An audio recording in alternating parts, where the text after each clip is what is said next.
Welcome to part one of the Book of Mormon geography. I'm Eric Turner. I will be discussing where the location really is and 6 proofs for that location. Part one, I will review 6 proofs that any geography model must meet. I will define the probability of describing these 6 proofs accurately, and a location that meets all the proofs, the extreme low probability of guessing all of the geography included in those 6 proofs establishes that location as a fact. In part 2, I will assess the main assertions of the Heartland model. What did Joseph Smith know about the geography? Promised lands, and what does the Book of Mormon really say about promised lands? The hill Cumorah, is there one hill or is there two? And Zarahemla, Book of Mormon location, or is it a namesake? In part 3, I will be going over a point-by-point comparison of Mesoamerica and Heartland models for specific geography, including cold, the sea west, distances as stated in the Book of Mormon, mountain passes, cities, writing, wars, and destructions of cities. So this is just a map of the various places different people with different geography models have suggested that the Book of Mormon took place, anywhere from all of North and South America to parts of South America, parts of Mesoamerica, and parts of North America.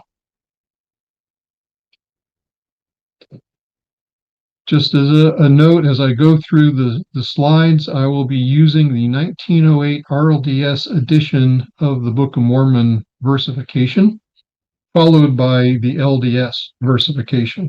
So, for example, Alma 29:6, that's chapter 29, verse 6 in the RLDS edition, or chapter 62, verse 6 in the LDS versification.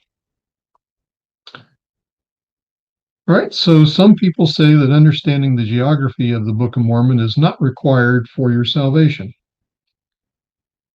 Directly, that is true. It's just geography. Indirectly, it is a means of testing how you interpret the scriptures. And how you interpret the scriptures affects your understanding of the scriptures. Your understanding of the scriptures is a matter for your salvation. Studying the verses containing geography is scripture study. So what exactly do the scriptures say? And what biases or precepts of men do you inject in your understanding of the scriptures? So the Restoration has 2 unique sources of scriptures. First is the Book of Mormon. This is a record of first-hand accounts and prophecies. And the Doctrine and Covenants, these are revelations given to Joseph Smith, which contain some prophecies. Hypothesis is, if both are true and God is perfect, there should be no disagreement between them. So what should you think if they disagree? Or you think they disagree? If you find a disagreement between the Book of Mormon and the Doctrine and Covenants, if you accept what's in the Doctrine and Covenants, then what you're saying is what's in the Book of Mormon would not be true. Now, that's also saying the Book of Mormon would not be inspired on that point. And if the Book of Mormon is not inspired, the source of the Book of Mormon, which is Joseph Smith the seer, is also not true or not inspired. And if Joseph Smith the seer is not true, then other sources from Joseph Smith, the case in point, the Doctrine and Covenants, cannot be assumed to be true. So if you agree that the Doctrine and Covenants is true, what you're actually doing is disproving that the Doctrine and Covenants is true. If the Book of Mormon record is not true, then you can't trust anything in the Book of Mormon. Now, there are prophecies contained in the Book of Mormon, so you can't trust the prophecies in the Book of Mormon. But some people use the prophecies to help prove the Book of Mormon geography. So if you pick the Doctrine and Covenants over the Book of Mormon, you're actually proving that the Doctrine and Covenants is not true.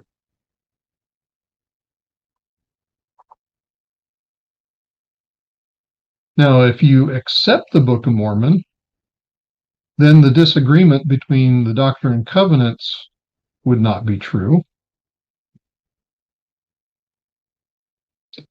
or your interpretation of the Doctrine and Covenants would not be true. Or in reality, the Doctrine and Covenants really is true, but with a different interpretation than your interpretation. And you need to reinterpret your interpretation. Or in some cases, the Doctrine and Covenants is just not true. For an example, let's take the Doctrine and Covenants 132 in the LDS Doctrine and Covenants. This does not exist in the RLDS Doctrine and Covenants. And we see that it negates the Book of Mormon, Book of Jacob, chapter 2. So in Jacob 2:33, it says, "Behold, David and Solomon truly had many wives and many concubines, which thing is abominable before me, saith the Lord." In LDS Doctrine and Covenants 132, it says, "I, the Lord, justified my servants, Abraham, Isaac, and Jacob, as also Moses, David, and Solomon, my servants, as touching the principle and doctrine of their having many wives and concubines." Now, these two statements are in complete 180-degree difference to each other. So if you choose to believe Jacob 2, then LDS Doctrine and Covenants 132 is not true and is not a revelation.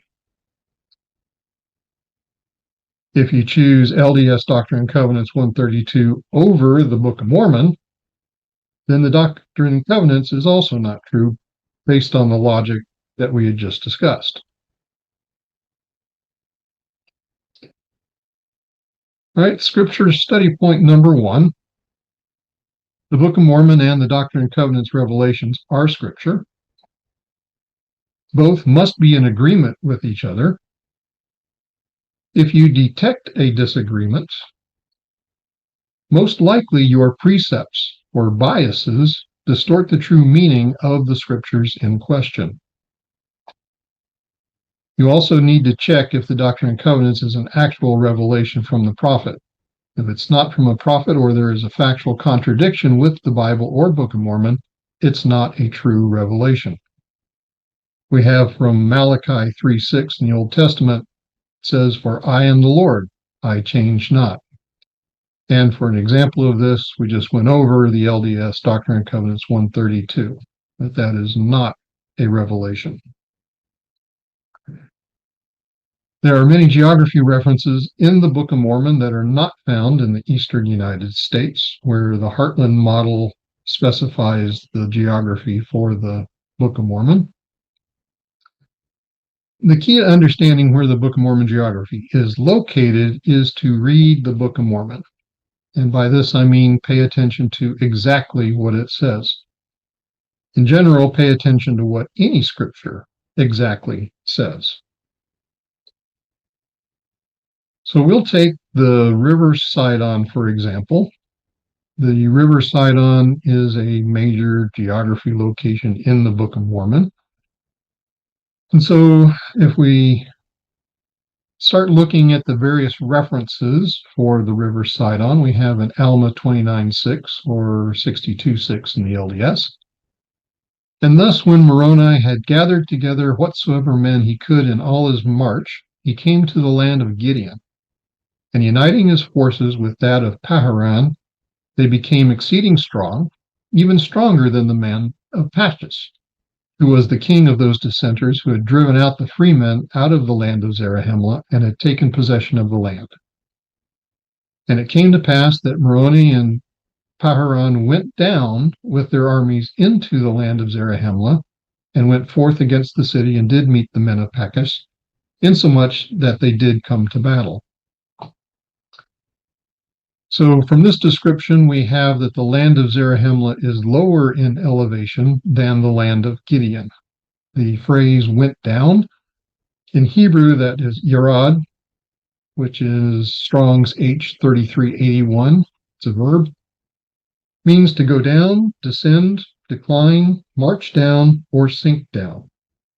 All of these variations of the definition do indicate going down in altitude. Continuing on with the descriptions of the river Sidon in Alma 170 and the LDS 215, it came to pass that the Amlicites came upon the hill of Amnihu, which was east of the river Sidon, which ran by the land of Zarahemla, and there they began to make war with the Nephites. Alma 171, now Alma being the chief judge and the governor of the people of Nephi, therefore he went up with his people, yea, with his captains and chief captains, yea, at the head of his armies, against the Amlicites to battle, and they began to slay the Amlicites upon the hill east of Sidon. And it came to pass that when Alma could pursue the Amlicites no longer, Nephites had routed the Amlicites and were chasing them, he caused that his people should pitch their tents in the valley of Gideon, the valley being called after that Gideon who was slain by the hand of Nehor with the sword, and in this valley the Nephites did pitch their tents for the night.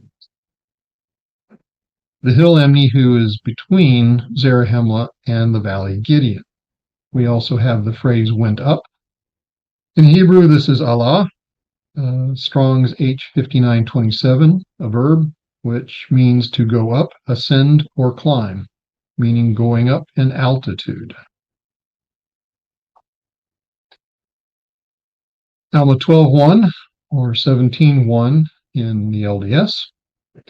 And now it came to pass that as Alma was journeying from the land of Gideon southward away to the land of Manti, behold, to his astonishment, he met the sons of Mosiah, journeying towards the land of Zarahemla. So from this we get that the land of Manti is south of the land of Gideon, and Zarahemla is in the opposite direction or northward of Manti and Gideon. Continuing on in Alma 11:9 or 16:6 in the LDS, and Alma returned and said unto them, behold, the Lamanites will cross the river Sidon in the south wilderness, away up beyond the borders of the land of Manti. And behold, there shall ye meet them on the east of the river Sidon, and there the Lord will deliver unto thee thy brethren who have been taken captive by the Lamanites. And it came to pass that Zoram and his sons crossed over the river Sidon with their armies and marched away beyond the borders of Manti into the south wilderness, which was on the east side of the river Sidon. Now, the phrase on the east side of the river Sidon has additional meaning. We will get into that in slides that are coming up. But for this description, we'll focus on up beyond the borders of Manti into the south wilderness. So from this, we get that the south wilderness is higher in elevation or up from Manti.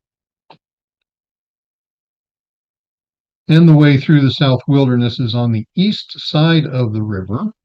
The phrase on the east means towards the east or a location on the east in Hebrew. In Alma 20:25, 43:22 in the LDS, behold, now it came to pass that they durst not come against the Nephites in the borders of Jershon. Therefore they departed out of the land of Antionum into the wilderness and took their journey round about in the wilderness away by the head. And head here in Hebrew would be Rosh, Strong's H7218, of the river Sidon, that they might come into the land of Manti and take possession of the land, for they did not suppose that the armies of Moroni would know whither they had gone.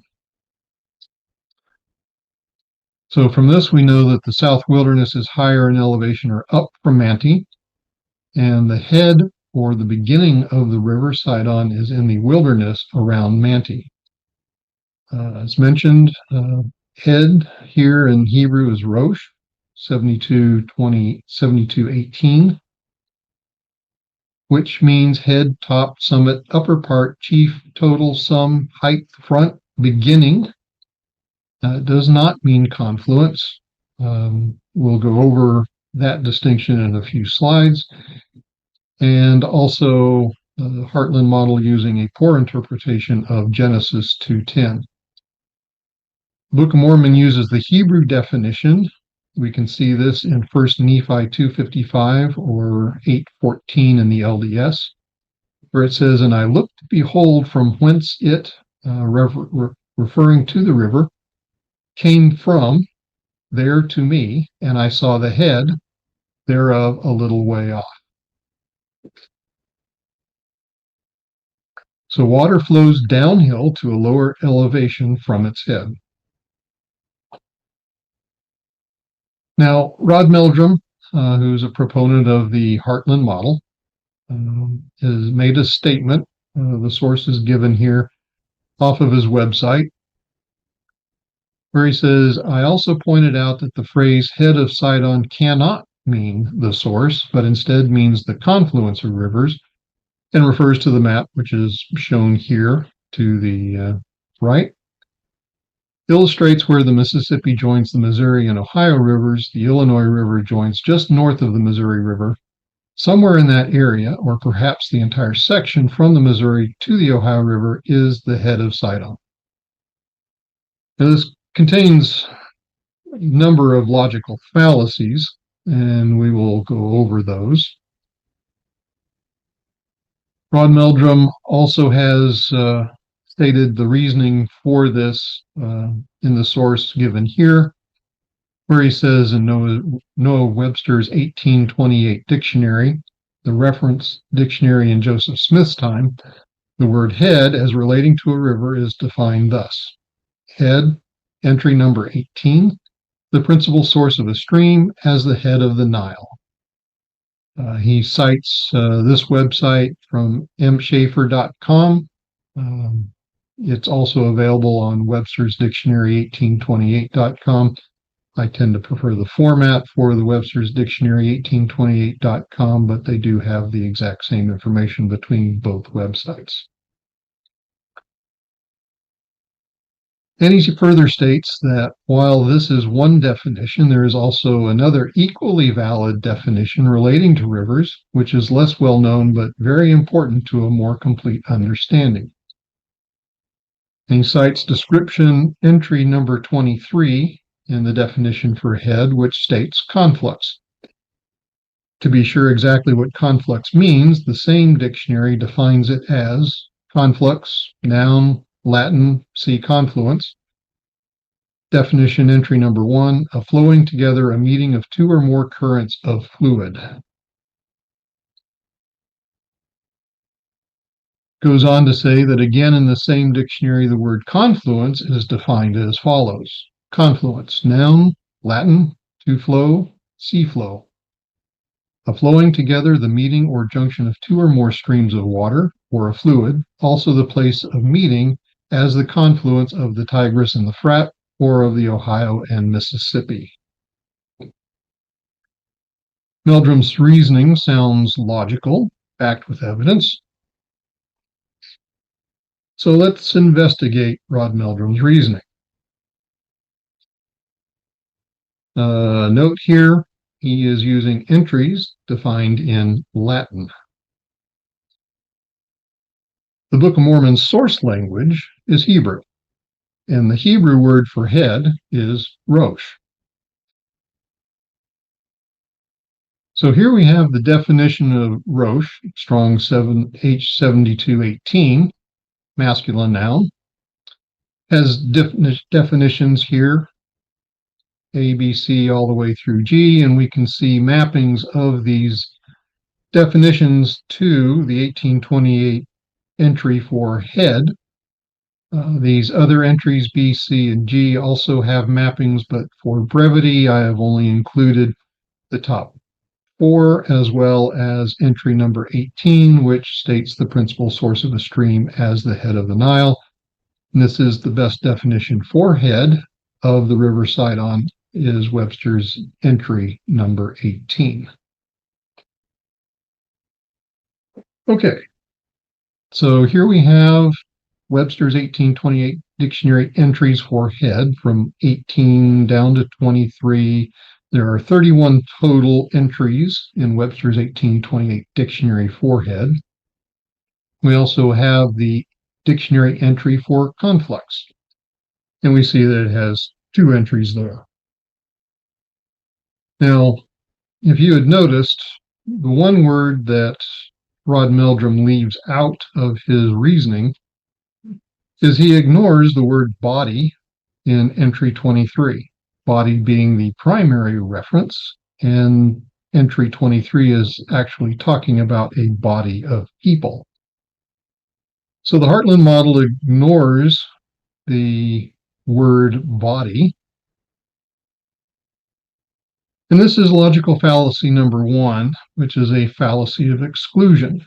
So if you exclude information that disproves your assertion, that is a fallacy of exclusion. Now, if we take a look at entry 23, where it says body conflux, when you relate that over to conflux, what you see is entry number 2, a collection, a crowd, a multitude collected as a general conflux of people. This is what entry 23 under head is referring to. Now, you'll also notice that Rod Meldrum ignores or does not present entry number 2 in his reasoning, because that, again, is another fallacy of exclusion. So what he does is he makes this incorrect association from entry number 2 to entry number 1, which is a flowing together, a meeting of 2 or more currents of fluid. Now, this is an example of a homonym, which is the same word, but different meanings. So it's not that you can make this translation from definition 2 to definition number 1. And this is the second logical fallacy. This is a false analogy. So just because the words sound the same, spelled the same, they have entirely different meanings. Also, if you look at the Old Testament, there is no Hebrew word for conflux, meaning a confluence of rivers. So there is no concept in Hebrew from which to translate into English a concept for a confluence of rivers. Not only that, but conflux is Latin. Not only that, it is late Latin, and this word in Latin didn't originate until sometime between 200 AD and 500 AD. This is several centuries removed from the time of the Book of Mormon. This is just a lack of scientific methods error, not doing full research on what you're trying to assert. So both there is no Hebrew word for confluence, and even in Latin there was no word for confluence for the time of the Book of Mormon.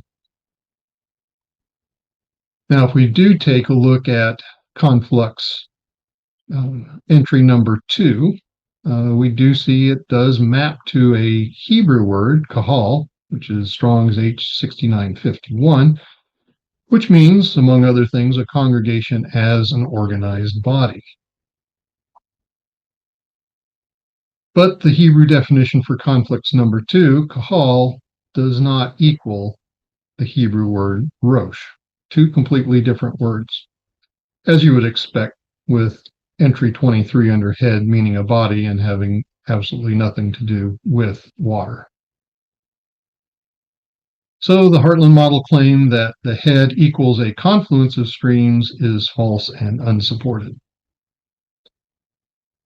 Okay, more of Rod Meldrum's reasoning. This comes from this source, where he says Genesis 2:10 says, "A river watering the garden flowed from Eden. From there it was separated into 4 headwaters. This is interpreted as meaning that 4 rivers joined into one, and that one river flowed through the garden and emptied into the Gulf." Okay, so if we take a look at Genesis 2:10, it says, "And a river went out of Eden to water the garden, and from thence," in Hebrew the word sham, "and it parted," the Hebrew word parad, "and became under 4 heads," rosh. So Hebrew parad, Strong's H6504, is used to indicate separate, part, divided, scattered, abroad, dispersed, a reference to a joint, but it is a reference to a joint being pulled apart, scattered, severed, stretched, and sundered. So in Hebrew, parad is never used to indicate any kind of joining. From thence, in Hebrew sham, Strong's H8033, means out of, indicates the river was parted from or out of a single flow, not combined into a single flow. The 4 rivers of Eden were separated from one, and they are not a confluence. The heads, or the rosh, of the streams were 4 separate beginnings of 4 rivers. We can see similar examples of the word rosh in Exodus 12:2, "This month shall be unto you the beginning of months." Psalm 119, 160, "Thy word is true from the beginning." Proverbs 8:23, "I was set up from everlasting, from the beginning." Again, rosh.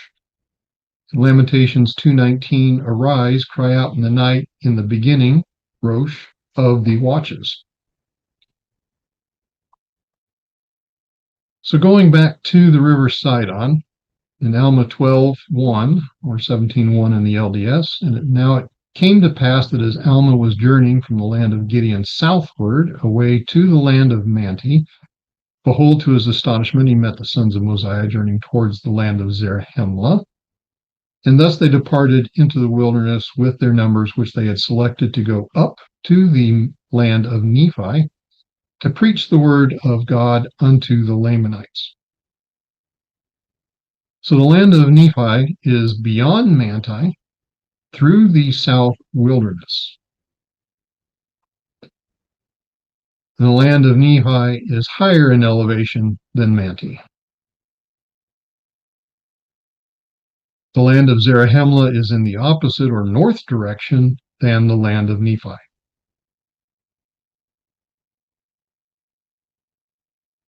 In Alma 13:73 or 22:29 in the LDS, "Nevertheless, the Lamanites had taken possession of all the northern parts of the land, including Zarahemla, bordering on the wilderness at the head of the river Sidon, from the east to the west, round about on the wilderness side on the north, even until they came to the land which they called Bountiful. And thus the land Nephi and the land Zarahemla were nearly surrounded by water, there being a small neck of land between the land northward and the land southward." So from this we get the land of Zarahemla is in the area north of the head of the river Sidon.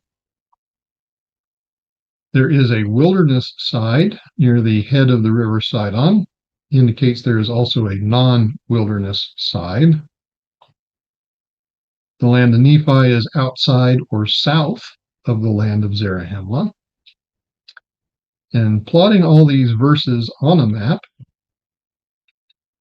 we have the city of Zarahemla next to the river Sidon. River Sidon is pictured in blue here. City of Zarahemla is lower in elevation than Gideon. We have the Valley of Gideon coming in from the east into the river Sidon. We have the hill Amnihu higher than Zarahemla and between Gideon and Zarahemla. We have that Manti is south of Gideon. We have that the South Wilderness is higher than Manti. The head of the river Sidon in the wilderness by Manti. The city of Nephi is higher in altitude than Zarahemla. And that the land of Zarahemla is to the north and the land of Nephi is to the south. From all of these descriptions, multiple descriptions in multiple locations of the Book of Mormon, the river Sidon flows to the north because water runs downhill. So the question is, where in the eastern United States has this geography? I can't find any place.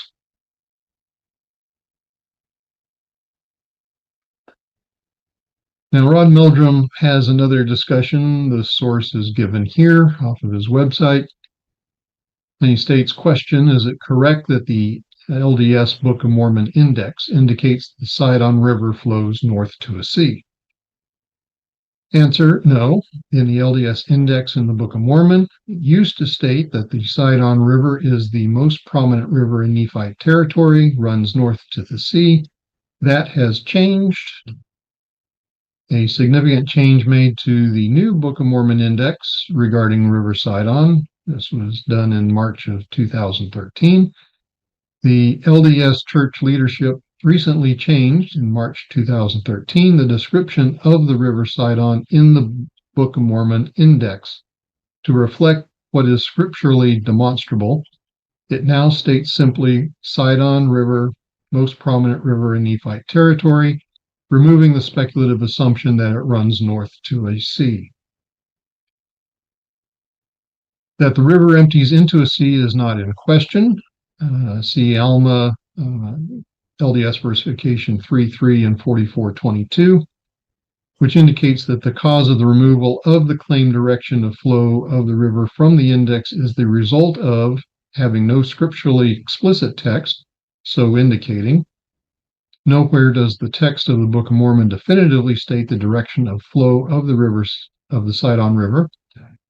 Therefore, it was simply deduced from alternative sources of information, and LDS church leadership has now rectified the situation.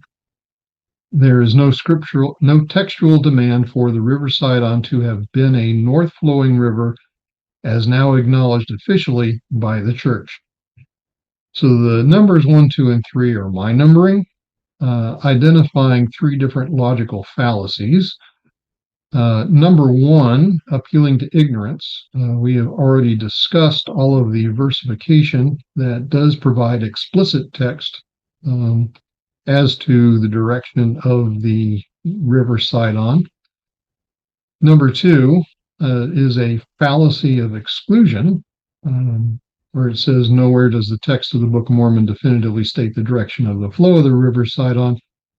And again, we have gone through the various verses that do definitively state the direction of the flow. And number 3, this is a logical fallacy of appealing to authority. Makes a statement that the flowing of the river is now acknowledged officially by the church, indicating that for some reason the church is some authority for the direction of the flowing of the river. To my knowledge, the LDS church has officially stated that it has no official position regarding the Book of Mormon geography.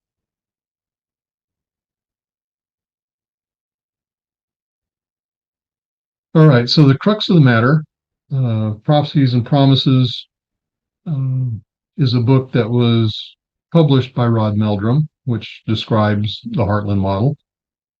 On pages 77 and 78, it says the prophetic record is specific and inspired about the promised land and must take precedence over all physical and geographic descriptions.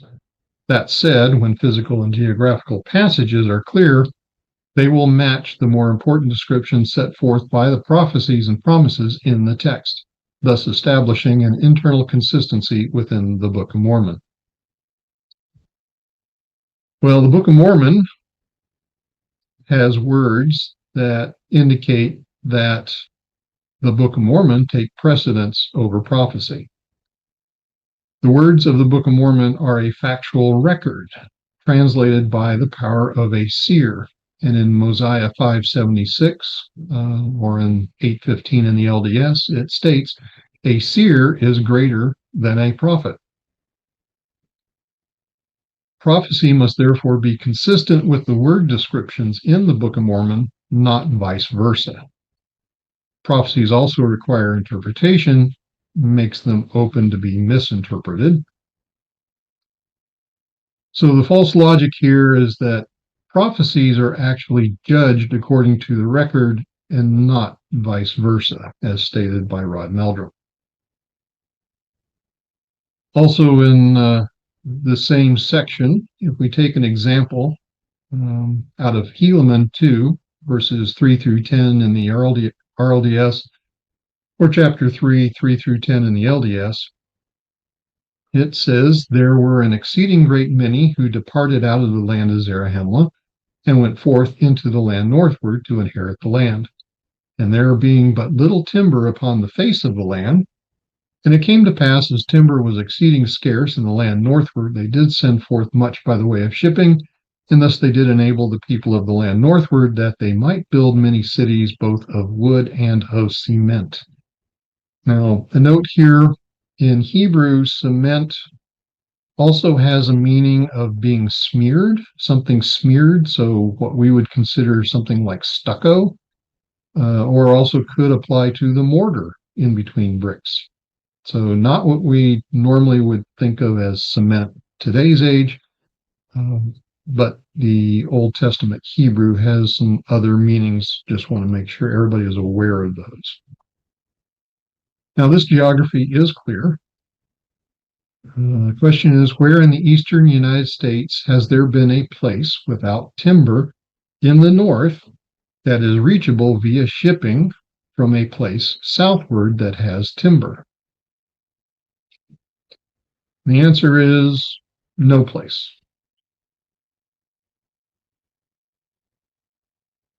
Another statement in the book Prophecies and Promises, that's from pages 8 and 9, says there simply are no geographical passages in the Book of Mormon that can be considered so perfectly clear and unambiguous as to leave no doubt regarding its identification with an actual known physical location. It would appear that any method using only passages having to do with geography as the first or primary witness is going to end up falling short of any definite conclusions, making that approach appear to have serious shortcomings. Logical fallacy here is he is presenting a false dilemma. He has not proven that there are passages that are never clear or unambiguous. So he is presenting an alternative as the only alternative that presents a false dilemma. There are actually several clear geographical passages in the Book of Mormon that occur in only one geographic location in the world and in proper relative orientation to each other. There are 6 descriptions, what I call the intersecting valleys, the hill Riplah, the valley west and the valley east of the river Sidon, hill Amnihu, the destruction of Moroni, Jerusalem, Mokum, and Onihah by water, the plains in Mesoamerica, and narrow passages. All right, so I say proof. So what is the criteria of a proof? Well, the geography has to be clear. It describes the type of geography, be it a lake, a valley, a hill, a river, whatever. It also has other landmarks that match the descriptions. For example, other geography. So could be other lakes, other valleys, other hills, other rivers that are mentioned. That the geography is located in the correct general area of the Book of Mormon lands.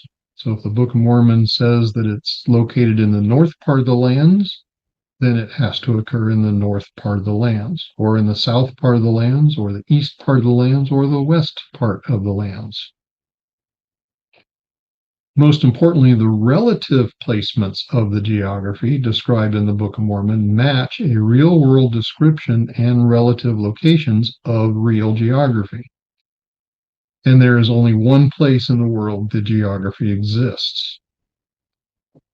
And to be a proof, the real geography was not known in 1830, which proves that the Book of Mormon is the only source that provides a correct description.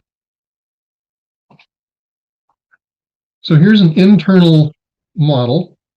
Internal model is just a diagram of locations that doesn't matter. It's not referring to any place in the world, just as a generic description.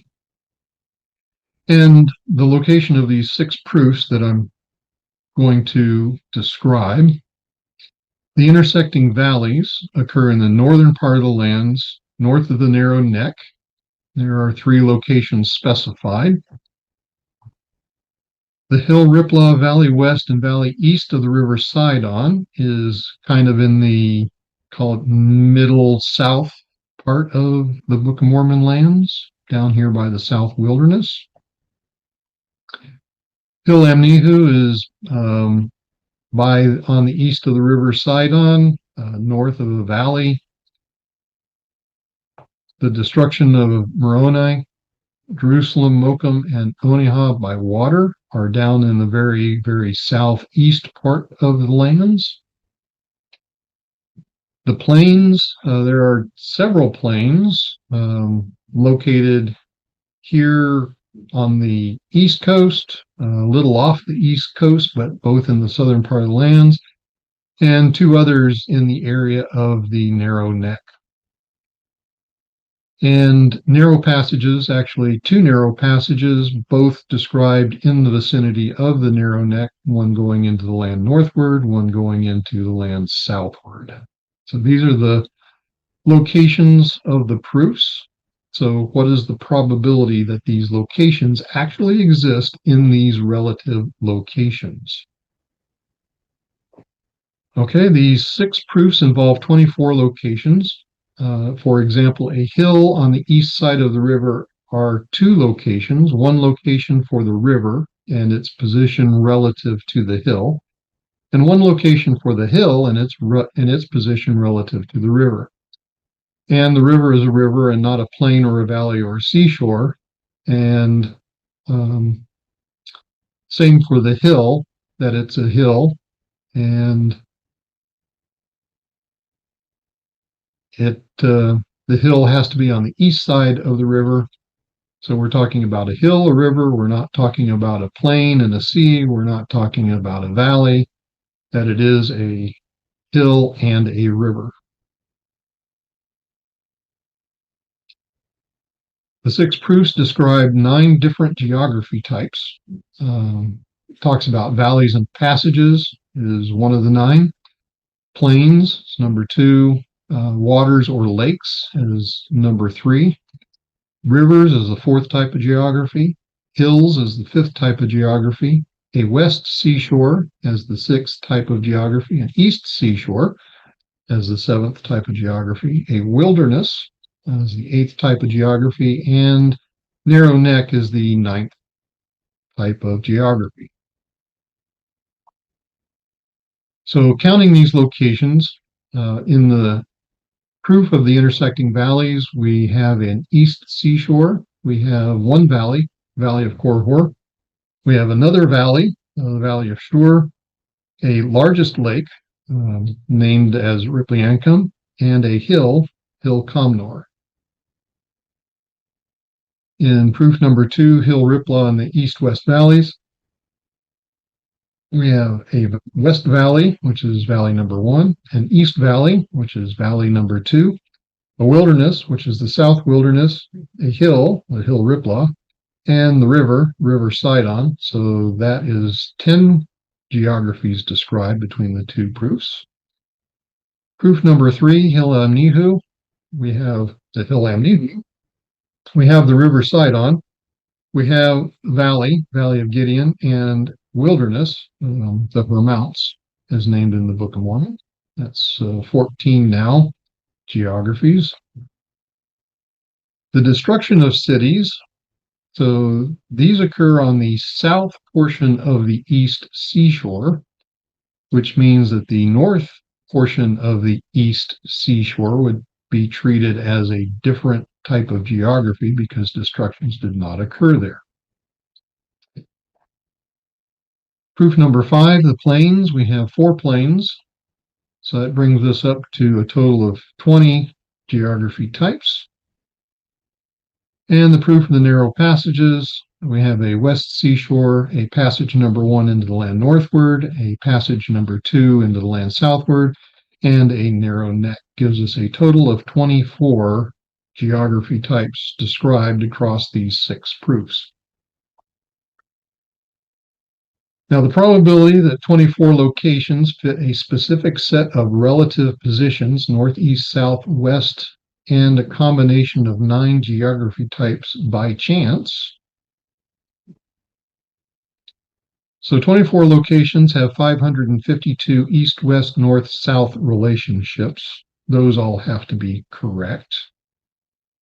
9 possible geography types in 24 locations actually is getting that right is 1 chance in 8 times 10 to the 22nd. So that's 8 followed by 22 zeros. That's the probability of getting those 9 geography types correct by chance.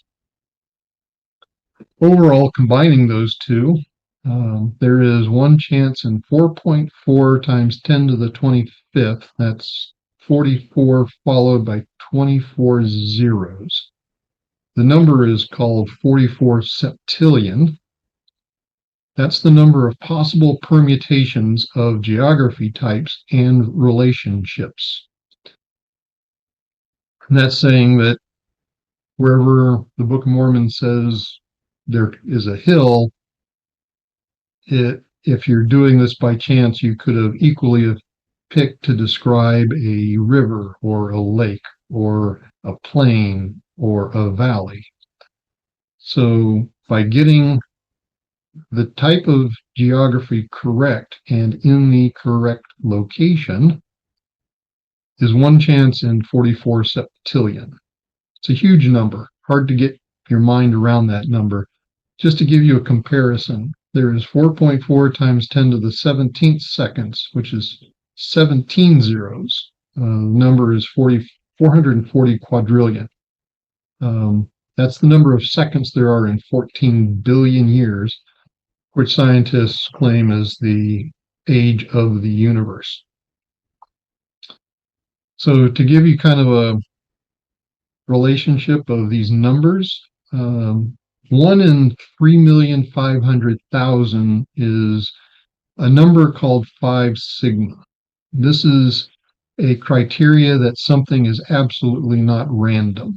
This is the criteria that scientists use to prove a new particle.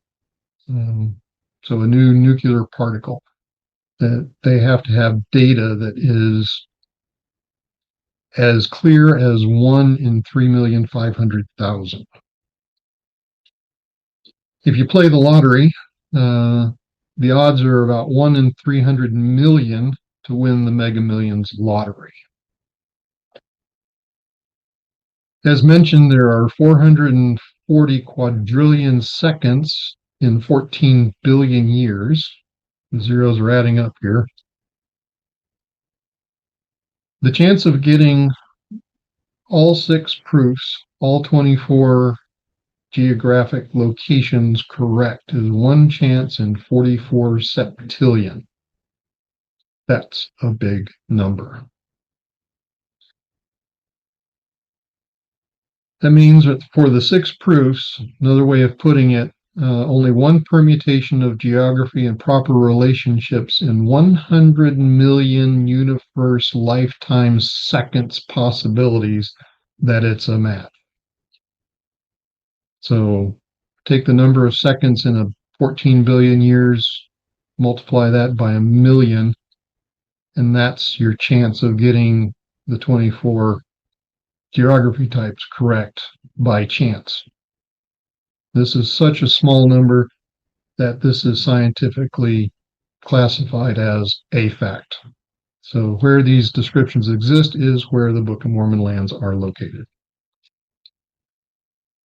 All right, so let's do just a quick overview of the Mesoamerica and Heartland locations.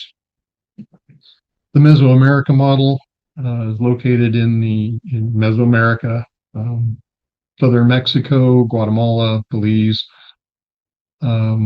We have the sea west is the Pacific, sea east is the Gulf of Mexico. River Sidon would be the Usumacinta River. Zarahemla would be somewhere along the Usumacinta River. We have the South Wilderness is this row of hills and mountainous area down here in the middle of Guatemala. Nephi would be somewhere in that location. Land southward would be the River Grijalva drainage. We have the narrow neck. We have the land northward, which would be the River Balsas rivers drainage. Hill Cumorah would be up here in Mexico. This is a map from the Heartland model. We have Hill Cumorah up here in New York.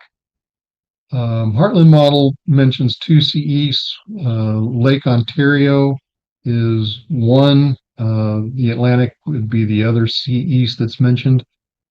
The land northward would be up here in, call it northern Pennsylvania and New York. There are narrow necks both in Michigan as well as around the Buffalo, New York area between Lake Erie and Lake Ontario. They do have a mention of a sea west north, which would be Lake Michigan, and a sea west south, which they show as an inundated area of the lower Mississippi. The South Wilderness is actually the Ohio River and the Missouri River, and the River Sidon is the Mississippi River. This map comes from this particular source down here. All right, so narrow necks, what is meant by northward and southward? So a lot of people have perceptions of northward and southward. A lot of people look at it like this, that north is up, south is down. Well, the Book of Mormon was written with the Hebrew perception, which is not necessarily our modern perception of what is northeast, west, and south. So the Hebrew perception of northward is any direction even 1 degree above the east-west line. So it's a huge region considered northward. Same for southward. Southward is anything below an east-west line. Can be as close as 1 degree. So what is meant by a narrow neck? There are 3 descriptions of a narrow neck in the Book of Mormon. Alma 1377, this is 2232 in the LDS. And thus the land of Nephi and the land Zarahemla were nearly surrounded by water, there being a small. The word small here, if you translate that back into Hebrew, it is the Hebrew word tsar, Strong's H6862, which means narrow. So there being a small, narrow neck of land between the land northward and the land southward.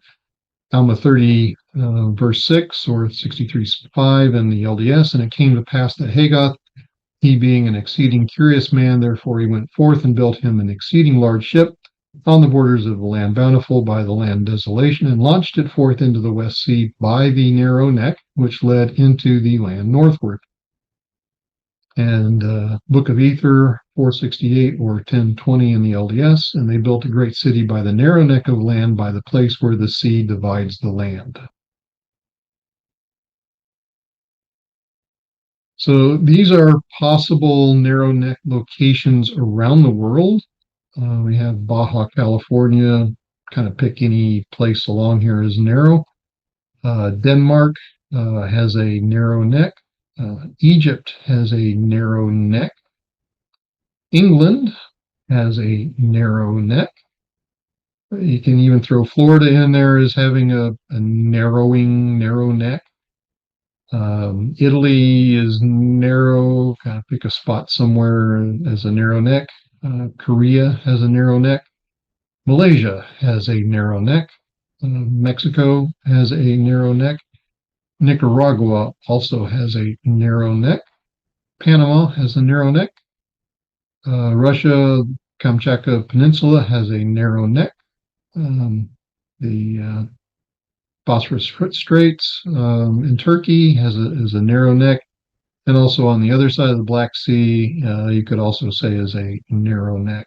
And you'll notice that I do not include the eastern part of the United States because the description from the Book of Mormon is that you have to travel from a great deep to reach the promised land of the Book of Mormon and from the west, and there is no location in the Heartland model that meets that description.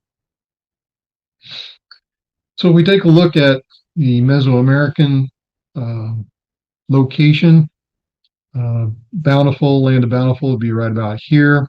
As I mentioned, any place above the north of the east-west line is considered northward, and we see that the land northward meets that description.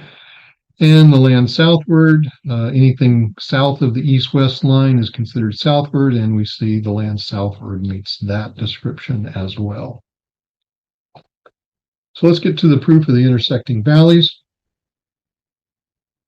In the Book of Ether, two armies, one army of Shiz, one of army of Coriantumr, had a running battle to the east, sea east shore, then to the valleys of Shur and valley of Korihor, and then to a large body of water. We get this in Ether 662 or 1426 in the LDS. And it came to pass that Shiz did pursue Coriantumr eastward even to the borders of the seashore, and there he gave battle unto Shiz for the space of 3 days. And so terrible was the destruction among the armies of Shiz that the people began to be frightened and began to flee before the armies of Coriantumr, and they fled to the land of Korihor and swept off the inhabitants before them and all they that would not join them, and they pitched their tents in the valley of Korihor. And Coriantumr pitched his tents in the valley of Shur. Now the valley of Shur was near the hill Comnor, wherefore Coriantumr did gather his armies together upon the hill Comnor and did sound a trumpet unto the armies of Shiz to invite them forth to battle. Note here that these two valleys are connected to each other. The army of Coriantumr was following Shiz, and so Shiz had to go through the valley of Shur to get to the valley of Korihor. And continuing on in the Book of Ether, it says, and it came to pass that they came forth, but were driven again, and they came the second time, and were driven again the second time. And it came to pass they came again a third time, and the battle became exceeding sore, and the people of Shiz were stirred up to anger against the people of Coriantumr, wherefore the people of Shiz did give battle unto the people of Coriantumr. And when Coriantumr saw that he was about to fall, he fled again before the people of Shiz, and it came to pass that he came to the waters of rippling Ancum, which by interpretation is large or to exceed all.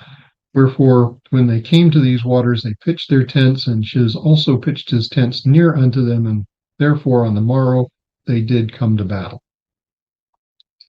And it came to pass that the armies of Coriantumr did press upon the armies of Shiz, that they did beat them, and they caused them to flee before them, and they did flee southward, and did pitch their tents in a place which was called Ogath. And it came to pass that the army of Coriantumr did pitch their tents by the hill Ramah, and it was the same hill which my father Mormon did hide up the records unto the Lord which were sacred. Note here, Hill Ramah, according to the Book of Mormon, is located at the entrance of the valley to the land northward, so the waters of Ripley Ancum were northward of this point, north of the valley of Korihor and the valley of Shur. And the Hill Ramah is also located north of the Narrow Neck. So the summary here is we have an east seashore. We have valley number 1 west of the east seashore, which is Valley of Korihor. Valley number 2, which is the Valley of Shur, a largest lake north of the valleys, which is waters of Ripley Ancum, and a hill between the two valleys, a hill Comnor. So on a internal map of the Book of Mormon lands, which is a map nowhere on the world, just locations relative to each other, we see a narrow neck. North of the narrow neck, we've got a battle site of Shiz and Coriantumr on the sea east. We have intersecting valleys, Valley of Shur, Valley of Korihor, Hill Comnor, and then the waters of Ripley Ancum to the north of that. So in the Mesoamerica location, we have a narrow neck. We have the east seashore. We have 2 connecting valleys right here. And then we have the waters of Ripley Ancum, Lago Texcoco, which was drained in 1607. So it doesn't show up on modern maps, but it does show up on older maps. We have those locations here. This is another picture. This is where we're talking about in southern Mexico.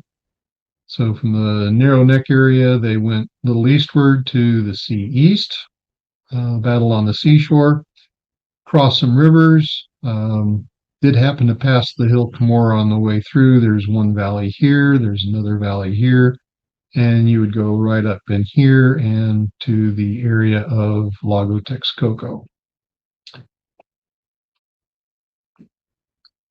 Just to give you a distance reference, it's 700 miles from the narrow neck to the sea east, up to the hill, up to waters of Ripley Ancum, and back to the hill Cumorah, or hill Ramah, as it's stated in the Book of Mormon. Another more closer view shows the east, shows the valley. This is the only valley along here that has access, connects to another valley. This is the only place in the world where you can go from an east coast in the area of a narrow neck through 2 intersecting valleys and reach a body of water, which is considered the largest body of water, a little bit to the north. This is a 3D model of the terrain where the valleys intersect. We have is the river that comes up here, so the armies of Shiz and Coriantumr would come through this valley. Shiz would stop here in the valley of Korihor. Armies of Coriantumr would stop in the valley of Shur. We do have this hill, which would be the hill Comnor, and they would be close enough that they could come up onto the sides of the hill Comnor and make some kind of noise to let the armies of Shiz know that they were there and call them to battle.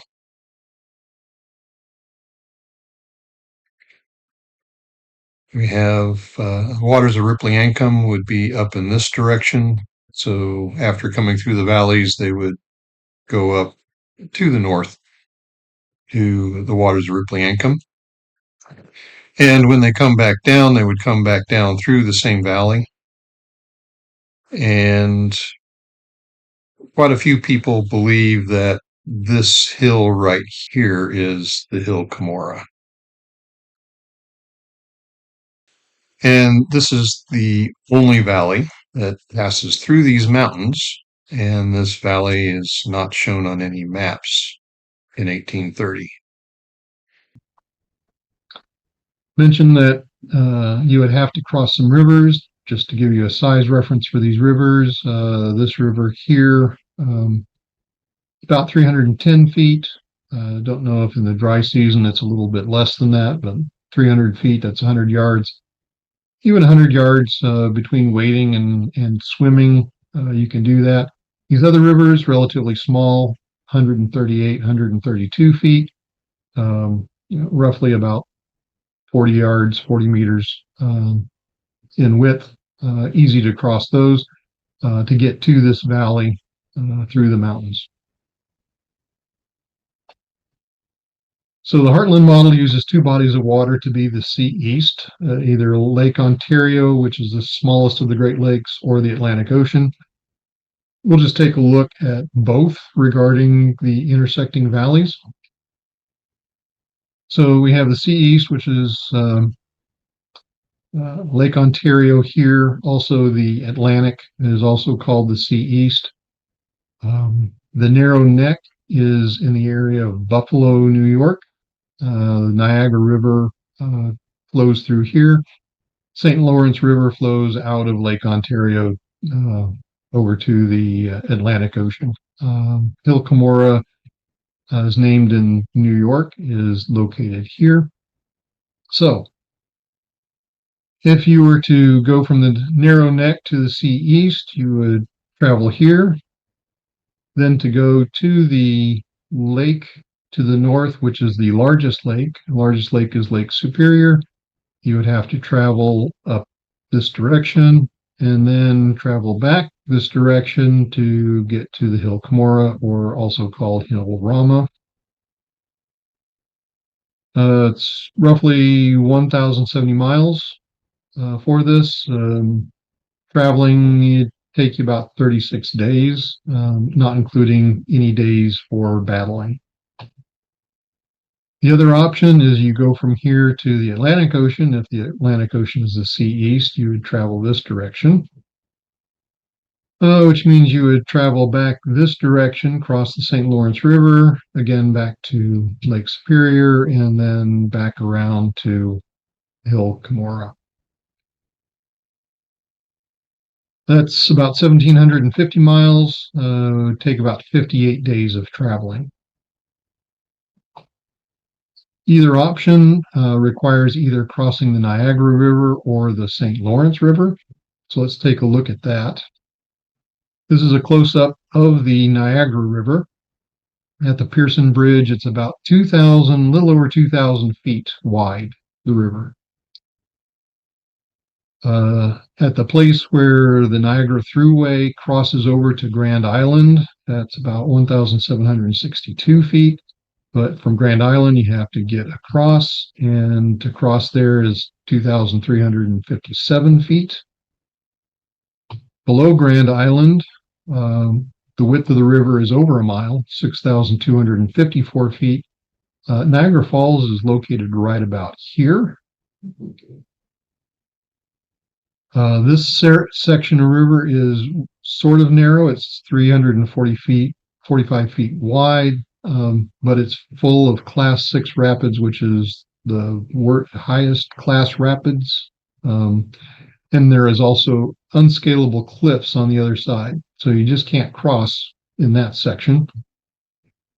Coming out of that section, it widens out to 660 feet and then quickly widens out to almost 2,000 feet. Now, it's a fairly quick flowing river. If you were to start swimming where it's 660 feet, where it widens out in the current of the river, you would end up, average swimmer would be almost in Lake Ontario, or even maybe into Lake Ontario to be able to cross. An army is not going to cross Niagara River without significant losses. Any crossing point requires swimming about 2,000 feet in fast water. Novice swimmers just won't make it. There have only been a few long distance swimmers that have been able to cross the Niagara River or swim across the Niagara River. So very few swimmers have swum the Niagara River successfully. All right, well, let's take a look at the St. Lawrence River. Towards the outlet of Lake Ontario, the width of the river is actually almost 6 miles wide. Down at this point, it's still 2.5 miles, 2.6 miles. You have to travel 17 miles downstream, and then the width becomes 1.2 miles. And you have to travel another 29 miles downstream to get a width of 7/10 of a mile, which is 3,682 feet. So swimming across the St. Lawrence River is at least twice as difficult as swimming across the Niagara River. And only long-distance swimmers have successfully swum the St. Lawrence River. All right, the Heartland model does not specify any location for the two valleys mentioned in the Book of Mormon. Heartland model does not specify any body of water for the waters of rippling income. The only body of water that can be described as exceeds all is Lake Superior. And the Heartland model is not viable since the two options identified for traveling from the sea east, either Lake Ontario or the Atlantic Ocean, to the waters of rippling income, Lake Superior would require crossing large rivers that only some strong swimmers are able to cross. Most of an army would drown trying to cross either the Niagara or St. Lawrence rivers. And because one army is being chased by the other, you don't have the option of building canoes. All right, let's take a look at the Valley West and Valley East proof. In Alma 11:9 or 16:6 in the LDS, and Alma returned and said unto them, Behold, the Lamanites will cross the river Sidon in the south wilderness, away up beyond the borders of the land Manti. And behold, there ye shall meet them on the east of the river Sidon, and there the Lord will deliver unto thee thy brethren who have been taken captive by the Lamanites. In Alma 13:69 or 22:27 in the LDS, which ran from the sea east even to the sea west, and round about on the borders of the seashore and the borders of the wilderness, which was on the north by the land Zarahemla, through the borders of Manti by the head of the river Sidon, running from the east towards the west, and thus the Lamanites and the Nephites were divided. And thus we further on in Alma 26:134, or in the LDS it's 58:13. And thus we did go forth with all our might against the Lamanites who were in the city Manti, and we did pitch our tents by the wilderness side, which was near the city. So there is a wilderness side near Manti, so there is a non-wilderness side. Now with 2025, or LDS 43:22, again it says, Behold, now it came to pass that they durst not come against the Nephites in the borders of Jershon. Therefore they, the Lamanites, departed out of the land of Antionum into the wilderness, and took their journey round about in the wilderness away by the head of the river Sidon, that they might come into the land of Manti, and take possession of the land, for they did not suppose that the armies of Moroni would know whither they had gone. And it came to pass that the word of the Lord came unto Alma, and Alma informed the messenger of Moroni that the armies of the Lamanites were marching round about in the wilderness. And it came to pass that Moroni caused that his army should be secreted in the valley which was near the bank of the river Sidon, which was on the west of the river Sidon in the wilderness. And therefore he divided his army and brought a part over into the valley and concealed them on the east and on the south of the hill Riplah. And the remainder he concealed in the west valley on the west of the river Sidon, and so down into the borders of the land of Manti. And it came to pass that the Lamanites came up on the north of the hill, where a part of the army of Moroni was concealed. And as the Lamanites had passed the hill Riplah and come into the valley, this would be the west valley at this point, and began to cross the river Sidon, the army which was concealed on the south of the hill, which was led by a man whose name was Lehi. He led his army forth and encircled the Lamanites about on the east in their rear. And it came to pass that the Lamanites, when they saw the Nephites coming upon them in their rear, turned them about and began to contend with the army of Lehi, and the work of death commenced on both sides. And it came to pass that the Lamanites became frightened because of the great destruction among them, even until they began to flee towards the river Sidon. And they were pursued by Lehi and his men, and they were driven by Lehi into the waters of Sidon, and they crossed the waters of Sidon. And Lehi retained his armies upon the bank of the river Sidon, that they should not cross. And it came to pass that Moroni and his army met the Lamanites in the valley on the other side of the river Sidon, and began to fall upon them and slay them. And the Lamanites did flee again before them towards the land of Manti. They were met again by the armies of Moroni, and they began to stand against the Lamanites with power. And in the selfsame hour that they cried unto the Lord for their freedom, the Lamanites began to flee before them, and they fled even to the waters of Sidon. Now the Lamanites were more numerous, yea, by more than double the number of Nephites. Nevertheless, they were driven insomuch that they were gathered together in one body in the valley upon the bank by the river Sidon. And therefore the armies of Moroni encircled them about, yea, even on both sides of the river, for behold, on the east were the men of Lehi. So the summary is, we have the headwaters of a north-flowing river, where the river transitions from a flat or non-wilderness to a hilly or mountainous land or wilderness, has a valley on the west that extends into the hilly mountainous land, has a valley on the east that extends into the hilly mountainous land, and this east valley is the way through the south wilderness. Has a hill on the south side of the river, and the Lamanite army was on the north side of the hill before crossing the river, and the river is on the north side of the hill, means the north flowing river bends east to west at the hill. And there is space on the south side of the hill to hide an army. So we should be able to find this someplace in the world, right? So we're talking about a fairly small area on the internal map. It's by the South Wilderness, the headwaters of the River Sidon.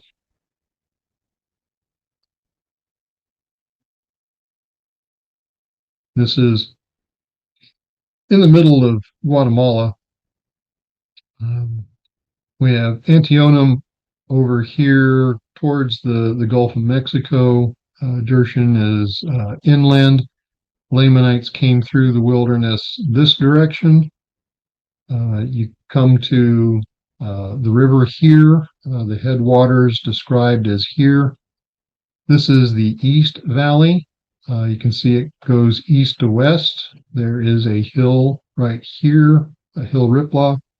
There is a West Valley right here. Manti would be located here, and this is the river Sidon.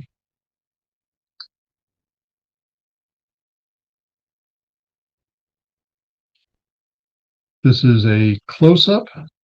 So we have the Lamanites coming up here, going down here.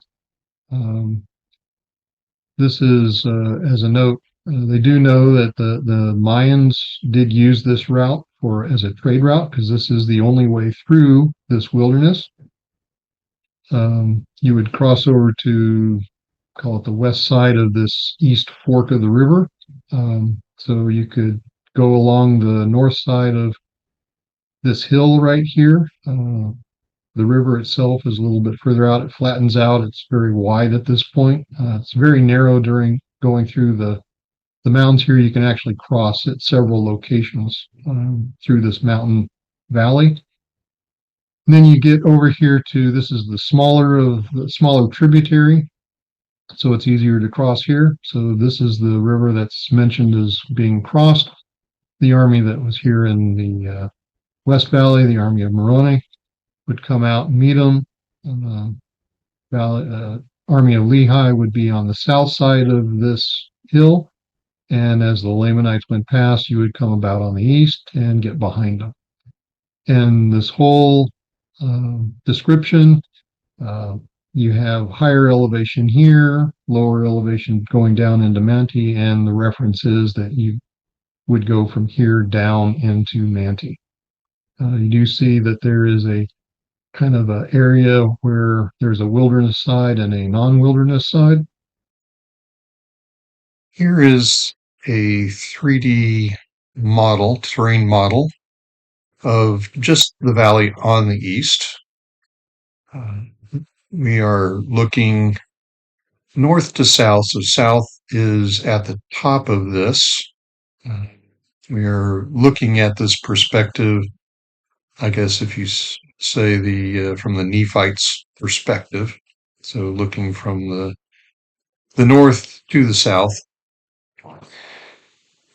And we have the valley on the east. You can see the valley um, winding through the wilderness here. And you can see the demarcation is pretty distinct. There's a non-wilderness side, and then the wilderness side would be everything from these escarpments down to the south.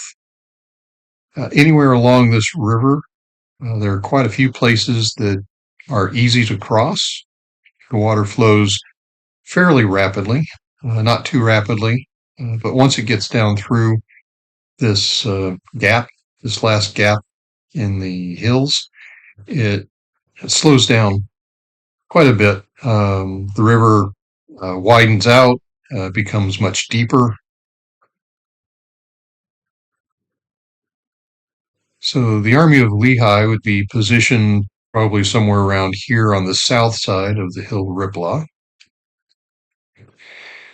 And so as the Lamanites come down through the valley, to avoid having to cross this wide portion of the river, you would stay on the south side of the river, which puts you on the north side of the hill Riplah, just as the Book of Mormon mentions. And as they come through, then the army of Lehi would come in around them, and they would be in the rear on the east.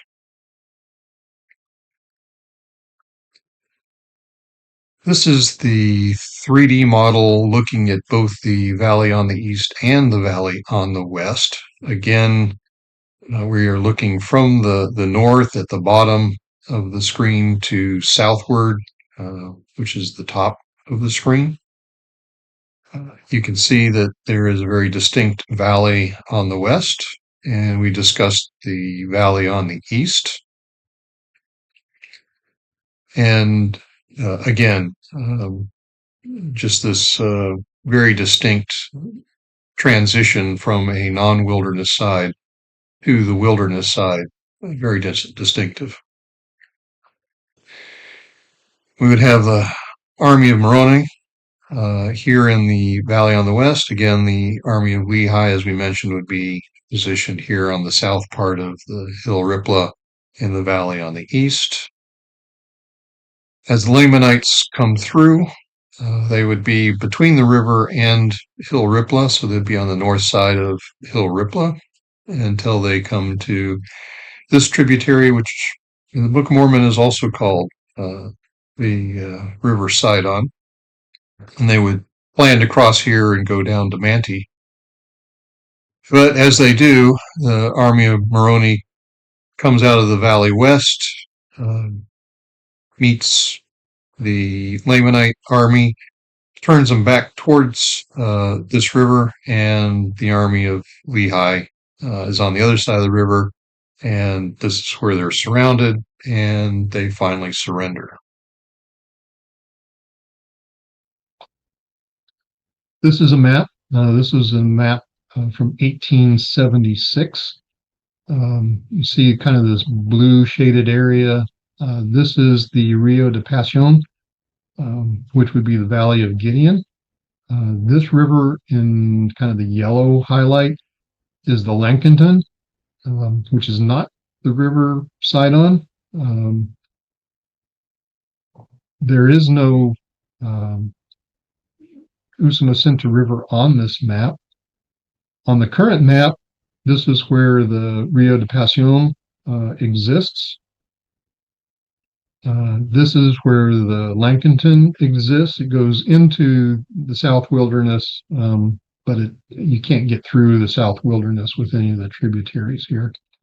This is the River Sidon coming up here. So this is not on the 1876 map. It would map to somewhere in this location, and it just doesn't exist. This is a map from 1902. It has the Rio de la Pasión on here. It has the Lankenton now more in the more correct location. This does have the Usumacinta River. The upper reaches are also called the Chexoy. But it does not go through the South Wilderness. The line here indicates where the South Wilderness would go, and it stops before it goes through. I don't know if this would be considered a West Valley. Map in 1911 is the first map that shows the Usumacinta River actually going through the South Wilderness down here. Could maybe consider this as the hill Ripla, although all of this, what looks like hills, is just artwork. It was not meant to represent actual geography. All right, in the Heartland model, key locations, Manti, number one, the prophet revealed Nephite altar at Adam Ande Aman. Mentioned the land of Manti was near Huntsville, Missouri, and the source is given there. Manti number two is near the head of the river Sidon, using the Heartland definition of the head of the river Sidon. So by using this first definition, the principal source of a stream, if Manti was where the Sidon River began and it flowed past Zarahemla to the north, Manti was south of Zarahemla, then it stands to reason that the river flowed northward.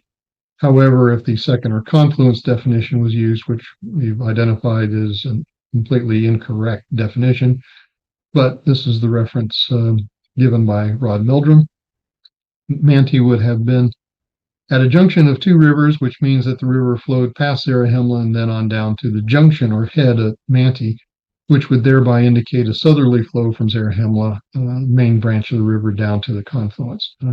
Reference for that statement is given here. Here's a map from the Heartland Model website. The location for this map is here. The Missouri River is not described in the Book of Mormon, but Manti number one would be located here. Zarahemla would be located further up on the Mississippi River. Antionum is located down here, Dershin on the Kaskaskia River. And then Manti number two would be somewhere here at the junction. This is a close-up. So Antionum would be here, Jershon would be here. To avoid the Nephites at Jershon, the Lamanites would have to go further east, and then come across somewhere at the head, as the Heartland model describes the confluence, come up the Missouri River and up to Huntsville, Missouri, which is up here. Now, the Book of Mormon describes Manti as being on the river Sidon. You can see from this map that it is not. Manti number two, Heartland model puts somewhere right around in here. It's close to the river Sidon. Here is a close-up of the confluence of the Missouri and Mississippi rivers. The head of the river Sidon with the Heartland definition would be here. This is in the area of St. Louis, Missouri. Take a note that Horseshoe Lake is located down here to the south of the confluence here. Now, there really is no east valley or hill Ripla on the east side of the river here. This is all gentle sloping terrain. And also from the Heartland model mentions that the floodplain is the valley on the west. However, any place from the flood valley to the land of Manti is up and not down from the Mississippi to get to the land of Manti. This is a topographic map. You can see there's no distinctive hill geography along here. This is all gentle slopes. The Lamanites could have taken any path they wanted to through here, there really is no place to be able to plan an ambush. As mentioned, to go up or from the West Valley, which would be the floodplain of the Mississippi, you have to go up to get to where it places Manti, which is not the description that's in the Book of Mormon. So the question is, where is the West Valley and the East Valley? The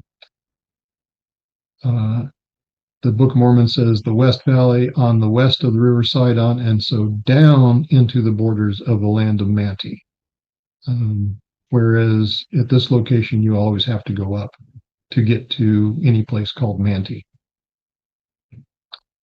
This is a map from the Heartland model website. Location is given up here at the top. It has the Lamanites coming in this direction, crossing the Mississippi, being encountered by the armies in the floodplains. And you'll notice that Horseshoe Lake and Cahokia are described here as north of the confluence, when in actuality they are 16 miles south of the confluence. This map is not even correct relative-wise. Manti number 2 would be over here again. You would have to go uphill to get to Manti. So the Heartland model uses the Mississippi River as the river Sidon. The river Sidon does not flow south to north as described in the Book of Mormon. The head of the river Sidon is not a confluence. We discussed that on the previous slides. You have to go up to get either to Manti number 1 or Manti number 2. The Heartland source, the river flowed past Zarahemla and then on down to the junction head at Manti. This is the reference to that statement. Heartland specifies Huntsville, Missouri as city of Manti number 1. It's 65 miles from the Mississippi River. It is not on the Mississippi River. It is 112 miles from the nearest place where the Mississippi River flows west to east, which is near St. Louis. And Huntsville, Missouri has no wilderness side and is up from the head of Sidon. So for Manti number 2, the Heartland model specifies the West Valley as the floodplain of the Mississippi River, and Manti number 2 is up, not down from the West Valley Mississippi floodplain. Conflicts with Alma, where it says, and so down into the borders of the land of Manti. So Heartland model specifies Manti number 2 is in a different location at the head of the river Sidon than Manti number 1, which is Huntsville, Missouri. So the Heartland model cannot justify a single place for Manti. Heartland model also makes the statement the head was a junction of 2 rivers, thereby making it fearfully difficult and dangerous point to attempt a crossing. This is a statement from the Heartland model. So the question is the Heartland model implying that the Lamanites cross somewhere else than where the Book of Mormon describes? There is no distinctive hill, Riplaw and East Valley near St. Louis where the Lamanites could be anticipated to travel to plan an ambush. And the Heartland model cannot and does not meet the descriptions for the East and West Valleys. So let's talk about the hill Amnihu.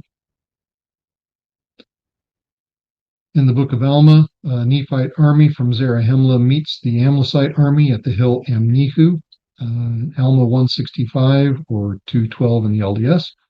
Therefore, the people of the Nephites were aware of the intent of the Amlethites, and therefore they did prepare to meet them. And it came to pass that the Amlethites came upon the hill of Amnihu, which was east of the river Sidon, which ran by the land of Zarahemla, and there they began to make war with the Nephites.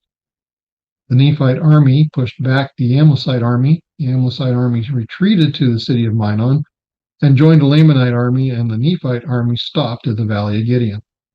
In Alma 176, it said, and it came to pass that that when Alma could pursue the Amlethites no longer, he caused that his people should pitch their tents in the Valley of Gideon, a river, the valley being called after the Gideon who was slain by the hand of Nehor with a sword, and in this valley the Nephites did pitch their tents for the night, and went over upon the east of the river Sidon into the Valley of Gideon. This is now the next morning. There having been a city, Alma 48, they went upon the east of the river Sidon into the valley of Gideon, there having been a city built, which was called the city of Gideon, which was in the valley, which was called Gideon, being called after the man who was slain by the hand of Nehor with the sword. So this is indicating that the valley of Gideon came in from the east. All right, so back to the Amlicites. They had joined forces with the Lamanites at Minon, a little further south than the Valley of Gideon. As the Amlicites and Lamanites started to come back towards Zarahemla, a battle ensued, and the Amlicites and Lamanites were driven to the northwest into the Hermounts, which is a hillier wilderness area.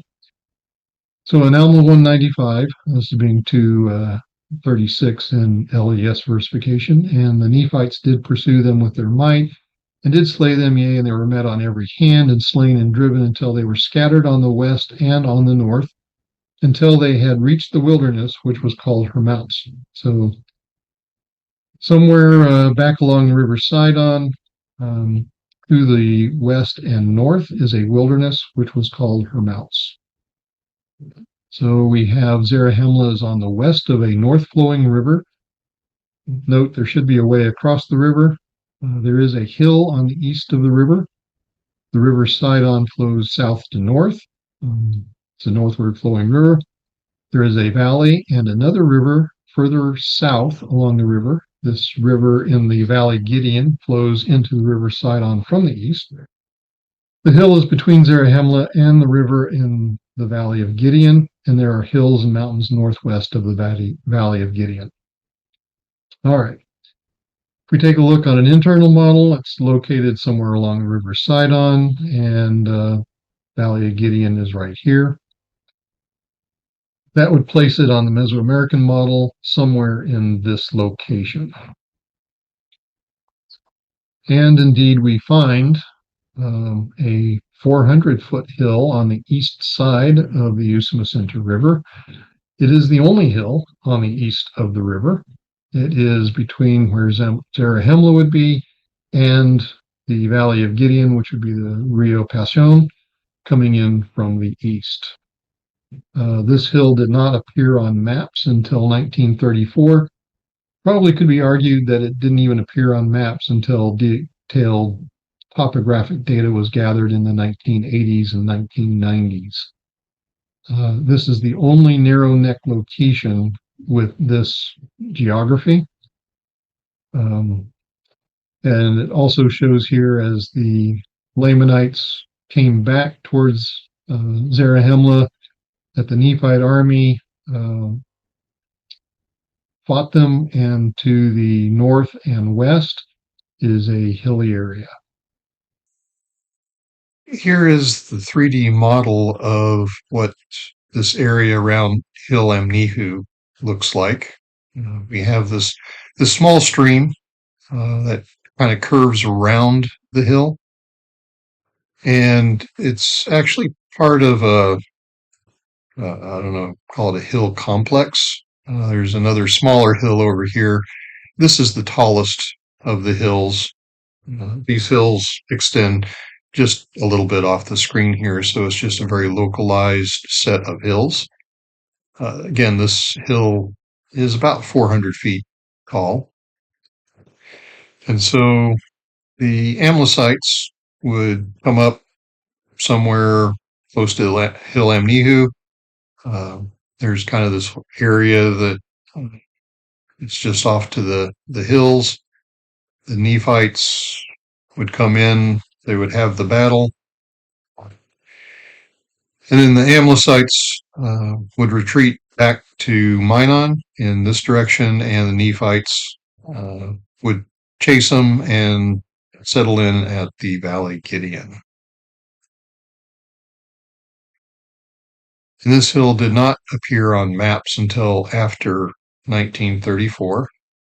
Could be argued these maps, these hills didn't show up on maps until 1980s or 1990s when digital terrain information was made available. But this is the only narrow neck location with this geography, with hills on the east side of the north flowing river, with a valley, the Valley Gideon, a little bit further to the south.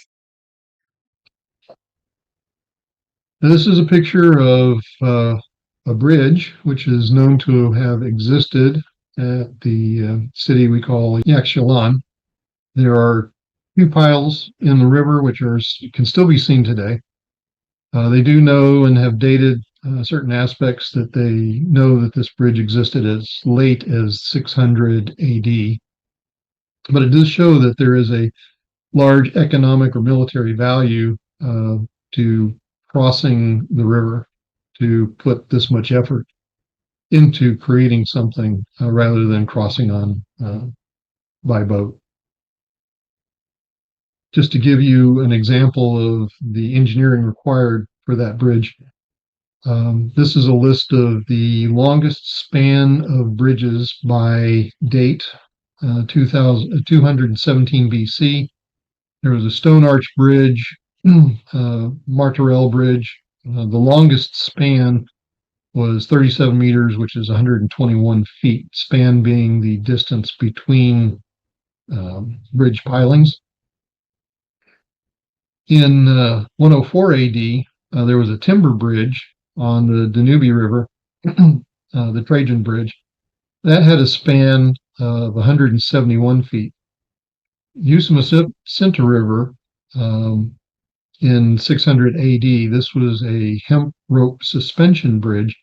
The span is 203 feet. This was the longest span bridge in the world in 600 AD. And until 1377, there was not another bridge that had a span longer than the bridge that was shown on the previous slide. So just incredible engineering happening in Mesoamerica. All right, summary, the Heartland model does not specify any specific hill as the hill Amnihu. That's because there is no hill on the east of the Mississippi River, south of Nauvoo, Illinois, to St. Louis. It's all kind of gently flowing terrain. The Heartland model is not consistent about the location of Gideon. It places Gideon at Quincy, Illinois, but on other maps it also places the city of Nephi at Quincy, Illinois, and there is no valley at Quincy, Illinois. These are just some of the maps. This is one map that has Nephi at Quincy, Illinois, and this map has Gideon at Quincy, Illinois. So just some discrepancies there as to just where the Heartland model tries to put Gideon. This is a map around Quincy. There are no rivers coming in. There's no valleys at this location. It does not match the Book of Mormon for the location of the valley or city of Gideon, where it says in Alma 4:8, and they went over to the east of the river Sidon into the valley of Gideon. This is where Nauvoo is located in Illinois. Zarahemla is across the river, pretty close to Montrose, Iowa. It does indicate that Hill Amnihu should be somewhere close here, but if you see the terrain here, there is no hill along the Mississippi River. There's some valleys, but the rest of this is gentle sloping terrain. All right, let's talk about the destruction of Moroni, Jerusalem, Mokum, and Onihah by water.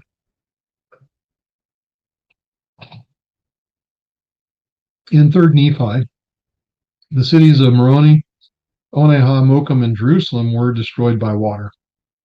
In 3rd Nephi 4:29 or 9:4 in the LDS, and behold, that great city Moroni have I caused to be sunk in the depths of the sea, and the inhabitants thereof to be drowned. Yea, the city of Oneha and the inhabitants thereof, and the city of Mokum and the inhabitants thereof, and the city of Jerusalem and the inhabitants thereof, and the waters have I caused to come up in the stead thereof. So the city of Moroni was sunk in the depths of the sea, and the other cities, the water came up. So these cities are located on the sea east coast. However, other cities on the sea east coast, cities of Lehi, Morianton, Omner, Gid, Mulek, were not destroyed by water. So the question would be why? All right, hurricane storm surge does not explain some cities destroyed by water while others on the same coast were not. Hurricane storm surge would cover the entire area of all of those cities. Now, there was a study that was created in 2003. Title of this is Estimation of Far Field Tsunami Potential for the Caribbean Coast Based on Numerical Simulation. I didn't locate this source on the internet until 2006. Note that the internal model that placed Oneha, Mokum, Jerusalem, and Moroni on the sea east coast was developed in 2004. So 2 years before I even found this source.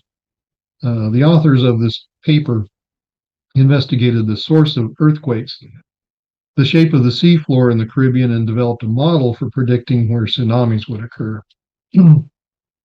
So we have these cities, Moroni, Jerusalem, Mokum, Oneha, over on the sea east coast.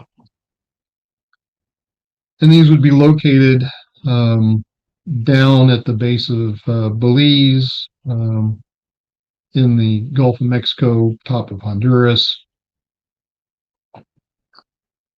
In that paper, this is a map of historical tsunamis that they have found. And you will notice that they have found tsunamis located across the top of Honduras and to the where this Yucatan Peninsula neck comes together in this point at the base of the Yucatan Peninsula. No historical tsunamis on the northern portions of the coast here, and locations of other tsunamis. Some of these tsunamis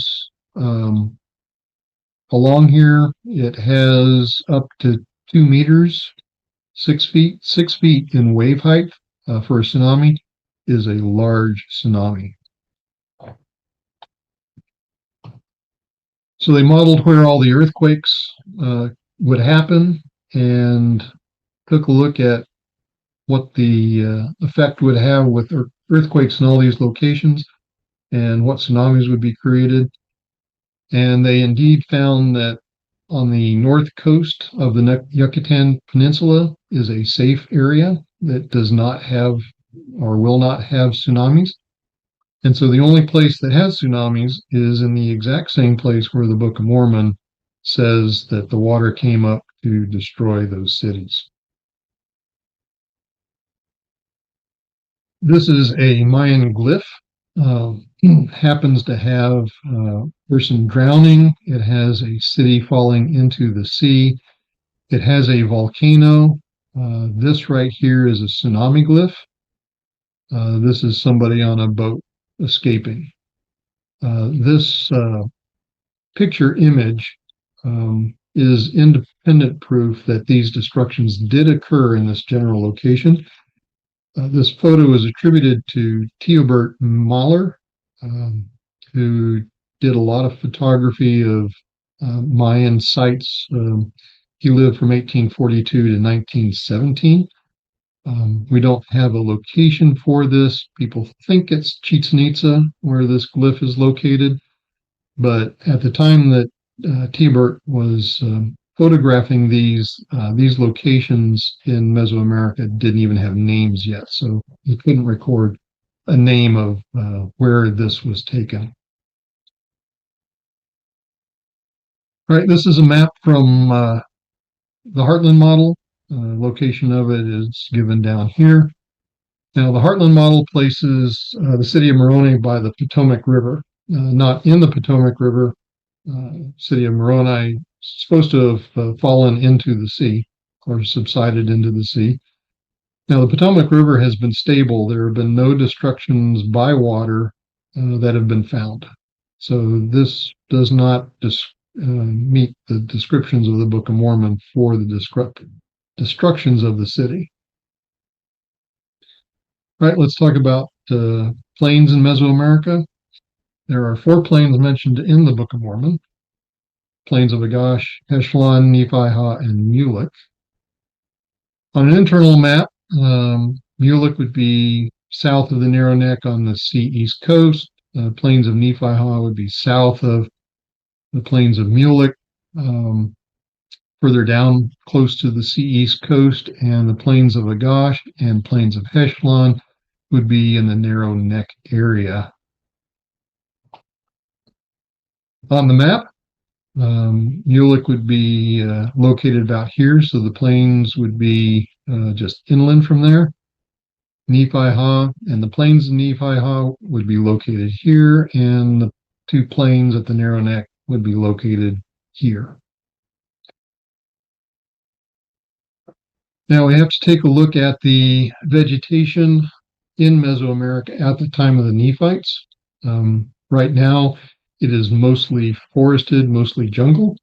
But at the time of the Nephites, based on the science of lake cores that have been drilled and pollen counts, they do know that during the time of the Nephites, it was much drier. In terms of the grass pollen count, it was almost 50% grassland, 50% trees in the area. This is another study that shows just the relative amount of rainfall and forest abundance, which confirms this other study. And between the time of the Nephites and when Columbus arrived, there was a much greater reforestation of Mesoamerica, and even today there's even more forestation than there was at the time of Columbus. So the plains actually occurred in these locations. This is the location of the previous study. This is another study that looked at what the vegetation was around where the city of Mulek would have been in the Book of Mormon. And the definition here is it's marshland dominated landscape. They were looking at just off the coast. Before that and after that time frame, there was forestation. Again, that agrees with the other 2 papers that were on the previous slide. So we do know that the area here and the area here was grassland.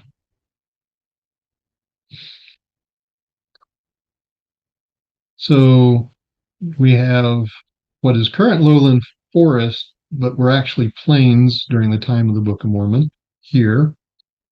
The Belize Mountains creates a rain shield effect. So this location here, even today, is still plains, and the only place in Mesoamerica that has a savanna vegetation.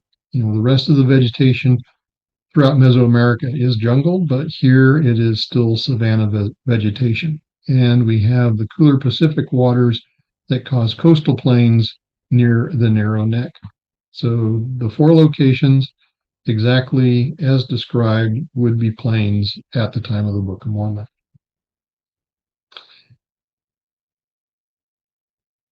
Plains of Agash, and it came to pass that he fought with Lib. This is in Ether 646, which is 1412 in the LDS, in which Lib did smite up on his arm that he was wounded. Nevertheless, the army of Coriantumr did press forward upon Lib, that he fled to the borders upon the, in this case, the west seashore. And it came to pass that Coriantumr pursued him, and Lib gave battle unto him upon the west seashore. And it came to pass that Lib did smite the army of Coriantumr, and they fled again to the wilderness of Achish. And it came to pass that Lib did pursue him until he came to the plains of Agash. So you start at the west seashore, then you go to the wilderness of Achish, and then go to the plains of Agash. All are fairly near the sea west. The plains west of Mulek, we have this from a description in Alma 23, or 5126 in the LDS. And thus he went on, taking possession of many cities, the city of Nephihah, and the city of Lehi, and the city of Morianton, and the city of Omner, and the city of Gid, and the city of Mulek, all of which were on the east borders by the east seashore. Alma 24, and it came to pass that they sent embassies to the army of the Lamanites, which protected the city of Mulek, to their leader, whose name was Jacob, desiring him that he would come out with his armies to meet them upon the plains between the two cities. And behold, Jacob, who was a Zoramite, would not come out with his army to meet them upon the plains. Commentary here, this verse references the places of Bountiful, Mulek, the plains between Bountiful and Mulek, and a wilderness west of the city of Mulek. There are plains between the city of Bountiful and city of Mulek. Jacob is cautious, so he is not going to go far from the city of Mulek. See that in Alma 24:25. So the plains are in or close to the lands of Mulek. The sea east is eastward of the city of Mulek, so the plains would be westward of the city of Mulek. Regarding the plains of Nephihah, in Alma 29:21 or 62:18 in the LDS, and it came to pass that when they had come to the city of Nephihah, they did pitch their tents in the plains of Nephihah, which was near the city of Nephihah. Now Moroni was desirous that the Lamanites should come out of battle against them upon the plains, but the Lamanites, knowing their exceeding great courage and beholding the greatness of their numbers, therefore they durst not come out against them, therefore they did not come out to battle that day. And when the night came, Moroni went forth in the darkness of the night and came upon the top of the wall to spy out in that part of the city the Lamanites did camp with their army. So the armies could communicate, and Moroni in the evening could go to the city. So this means that the plains of Nephihah are next to the city of Nephihah. So if we take a look at the Heartland model,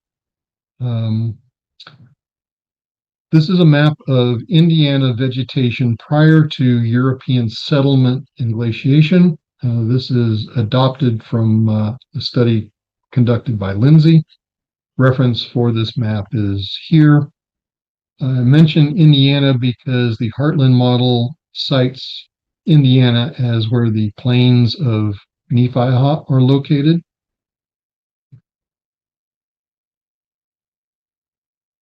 Sorry, this is Mulek is located here. The plains of Nephihah are actually located in Indiana in this location. Mulek would be located here next to, this would be swampy area from Lake Erie here. Forest is in light and dark green. So you see all of this is forested. Marsh is blue. This is the Grand Cankani swamp. And plains are in orange, and the closest orange or plains to Mulek is 70 miles. All right, this is another map from the Heartland model. The location of it is given down here. We see that Nephihah, plains of Nephihah are here. The sea west is Lake Michigan. The sea east, I'll put here as Lake Ontario. Now we see that the plains of Agash are not near the sea west. Plains of Agash are way over here, not even close to the sea west. Plains of Heshlon are also not near the sea west. Plains of Heshlon are here. Now, Mulek is not by the sea east. Mulek is over here. Lake Erie is referred to in the Heartland model as the sea south, but it is not located by the sea east. The plains that are by Mulek are surrounded by the Grand Kankakee Marsh, and they're too far from Mulek to be able to communicate. Plains of Nephi-Ha are not next to the city of Nephi-Ha. We have the plains of Nephi-Ha in kind of Indiana, and Nephi-Ha being over here on the Mississippi River. So the Heartland Plains do not fit the descriptions in the Book of Mormon. All right, last proof. This is proof of the narrow passages. We get the description of these narrow passages first in Alma 22:35, which is 50:34 in the LDS. And it came to pass that they did not head them until they had come to the borders of the land desolation. And there they did head them by the narrow pass which led by the sea into the land northward, yea, by the sea on the west and on the east. The on the west and on the east is a reference to where they headed them. In Alma 24:10, 52:9 in the LDS, this also talks about, and then he went, and he also sent orders unto him that he should fortify the land bountiful and secure the narrow pass which led into the land northward, lest the Lamanites should obtain that point and should have power to harass them on every side. Now, for the narrow passage into the land southward, we have descriptions of this in Mormon 161, which is 229 in the LDS. And the Lamanites did give unto us the lands northward, yea, even to the northward, the narrow passage which led into the land southward. In Mormon 169, and it came to pass that I did cause my people that they should gather themselves together at the land desolation to a city which was in the borders by the narrow pass which led into the land southward. And it came to pass that in the 361st year, the Lamanites did come down to the city of desolation to battle against us. And it came to pass that in that year, we did beat them insomuch that they did return to their own lands again. Indicates that the land southward was higher in elevation than the city of desolation. Continuing in Mormon 172, 3:8 in the LDS, and in the 362nd year, they did come down again to battle, again, a reference to coming down. And in Mormon 173, and we did beat them again and did slay a great number of them, and their dead were cast into the sea. In Ether 468, this is 1020 in the LDS, and they built a great city by the narrow neck of land, by the place where the sea divides the land. So the city of desolation was located near the sea west in the narrow neck region, and both passages are near the city of desolation by the narrow neck, and the passage to the land northward is by the sea west.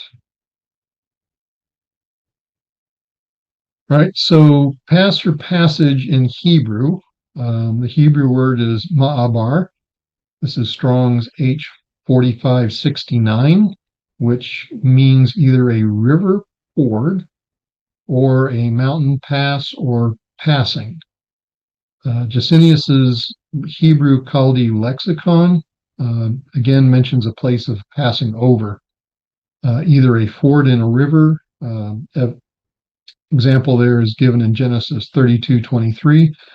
Or a narrow valley, a pass of the mountains. An example there is given in 1 Samuel 13:23. Now, the usage in the Book of Mormon is not referring to a river ford, so it is using Gesenius's definition B, referring to a valley or mountain pass.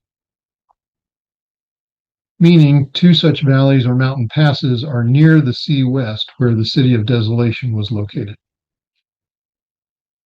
Right, so we have the land southward, we have the land and city desolation, we have the narrow passes, and the land northward. So these would be the land southward. There should be a passage to the land southward. We have the land northward. There should be a passage to the land northward because desolation is located somewhere around the narrow neck here. And indeed, we do have a passage from this area of the narrow neck through the mountains, where you can actually get to Oaxaca in Mexico. To the south, there is a pass through the mountains. It's the only pass through the mountains. These mountains that range all the way from this location in Mexico all the way down to off the map. The only pass through the mountains is this one pass. There's a road that goes through this pass now, Highway 1900. But this is the only place in the world next to a west coast that has two passages through the mountains or wilderness. And these passages and wildernesses are not on any map in 1830. Here's a close-up of the pass into the land northward. City Desolation would be somewhere on the coast. There's kind of a natural lagoon area here, but you go through the passage and you go through the mountain pass here around San Pedro Totolapan. This is an image from that location. You can see the narrow pass and the river going through the valley. And that's located here in southern Mexico.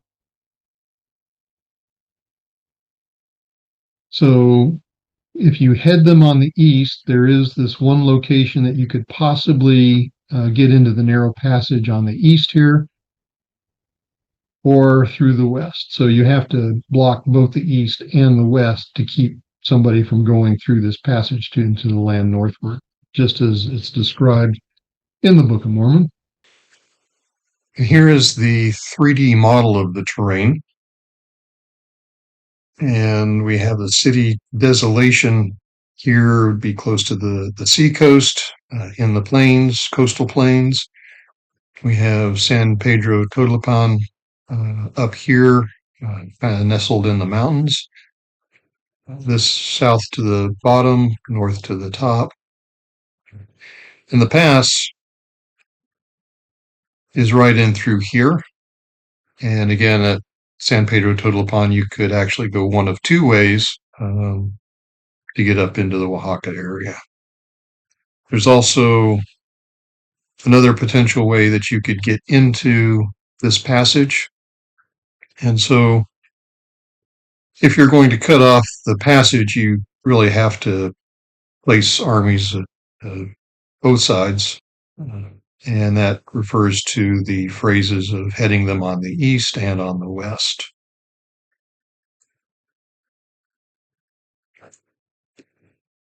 Again, this is the only place in the world next to a west coast that has two passages. One to the land northward is pictured here, and a passage to the land southward. None of these passages are on any map in 1830. Now, the passage into the land southward, as I mentioned, there's just only this one pass. It mentioned that the armies were placed at a city in the borders. So you would place the city in the borders next to this pass. This view is a view from Highway 1900 looking down this passage. So that's what it looks like. It's a very narrow pass. And it's located here in the very southern part of Mexico. In terms of military defenses, all you have to do is defend this one pass. You don't have to worry about the rest of this area because there are no passes through the rest of the mountains. It's only this one pass. And you have to come down from the land southward to get over to the City Desolation. This is the 3D model of the terrain looking at the passage into the land southward. We are looking at it from the seacoast area where we have the city in the borders. This would be all part of the land desolation. These would be the coastal plains. And we have the land southward, and you can see it's quite a bit of elevation. from the coastal plains up into the land southward. And you can see how difficult the terrain is in this particular area.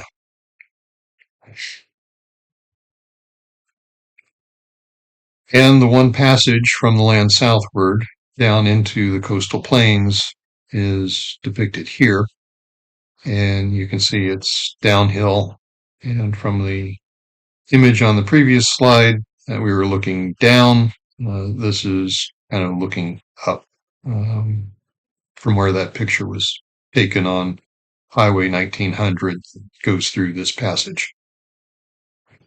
And to defend the land desolation, all you need is a defensive line somewhere in the passage, very strategic location to defend the land desolation from any attack coming from the land southward. And again, this is one of the two passages, only place where these passages exist next to the west coast of any narrow neck location. And again, not on any map in 1830. This is a map of the Heartland model. It places the narrow pass right here on this, and the narrow passage it describes is right here. Lake Erie is the sea south. Lake Ontario is the sea east. There's another narrow neck over here, but this does not pertain to the descriptions that we're talking about for the narrow passes. This is a close-up. So the narrow pass, just to highlight what's here in the this yellow box, this yellow box, just to make it easier to read. Said in there, they did fortify against the Lamanites from the West Sea even unto the east, it being a day's journey for a Nephite on the line, which they had fortified and stationed in their armies to defend their north country. So the narrow pass is right here. The narrow passage is this whole distance from what's currently Salamanca, New York, all the way to Lake Erie. Now, we know that this reference, a day for a Nephite, one day, 44 miles, is a reference to this day's journey for a Nephite. And it says from the West Sea. However, Lake Erie is the sea south in the Heartland model. This is another map. Location is here on the Heartland website. The narrow pass is here. The narrow passage is here. Again, it's a reference to the day's journey. The land south would be kind of this area in the brown and further south off the map here. And again, we have the reference to the West Sea, but on this map, it actually says sea south, not the West Sea. So this location does not match the Book of Mormon. This is the topographic map, if you will. Salamanca, New York is located here. There is kind of a valley system down through here. Jamestown, New York is where the Heartland model places the city desolation. The narrow pass it's referring to is this area along the seashore. And the narrow passage is from Salamanca, New York, to Lake Erie. Now, the city desolation is not by the sea west. In order to have a battle there and throw the dead people into the sea. A lakeshore is not a river ford, valley, or mountain pass. Also, it is not by the sea west. So it doesn't meet the definition of the Hebrew word for a pass or passage. Right? This narrow passage provides no military defense for the city desolation. If the Lamanites are coming from the south, from Salamanca, New York to Lake Erie, there's no defensive need for that. The Lamanites can come directly to the city desolation. Not only that, but to get to the city desolation, whether you're coming from Lake Erie or if you're coming from the south, you are always coming up in altitude to this location. And that's not as it's described in Mormon 172. It says in the 362nd year, they did come down again to the battle. So all means of access to the city desolation are up, not down. So these passages do not match the Book of Mormon, either the Hebrew definition or the altitude definition, nor a military description of what you would be doing to create defenses. All right, that was the 6 proofs. Those 6 proofs do not show anything on maps in 1830 in Mesoamerica. Now, we talked about shipping timber from the introduction. So does it also fit Mesoamerica? So what we have Mesoamerica. We have people coming from Zarahemla up into the land northward through this one valley that was mentioned earlier. From the narrow neck, we have this natural lagoon port area where you can float ships up to where the Rio Balsas exits out of this area here, all of these rivers.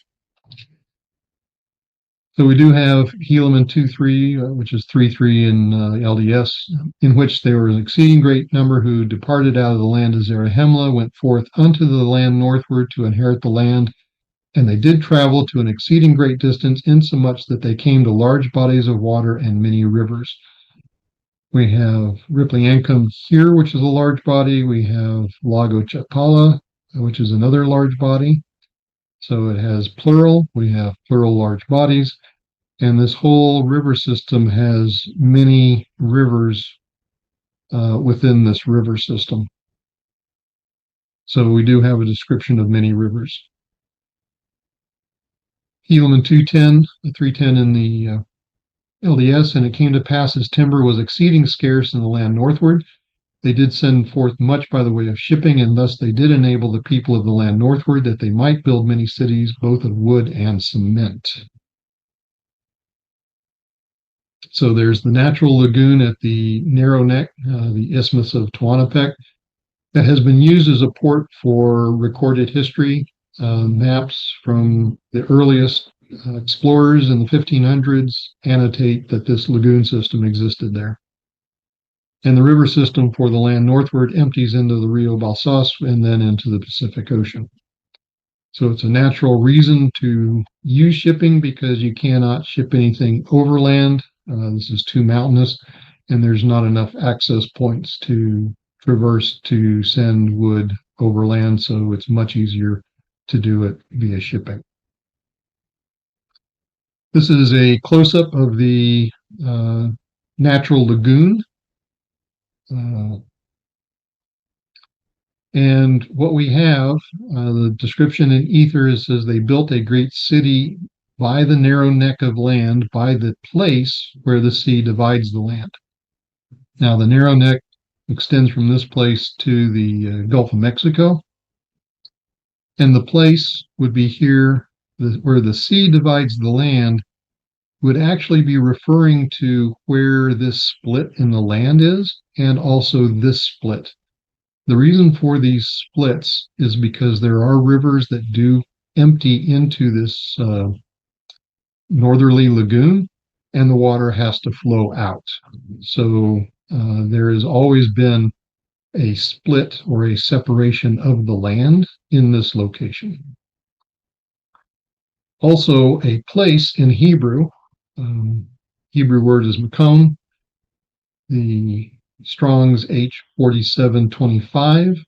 Definition is a standing place or place. The definition is a place. A city is a place. Is used for a land or a region, but only referring to that land or region as it has a city. And cities are a spot, not a region. So when it says by the place, it is talking about a specific place, not a region. It is not talking about the narrow neck. It is talking about the place for the city. So the city would be placed somewhere around this lagoon.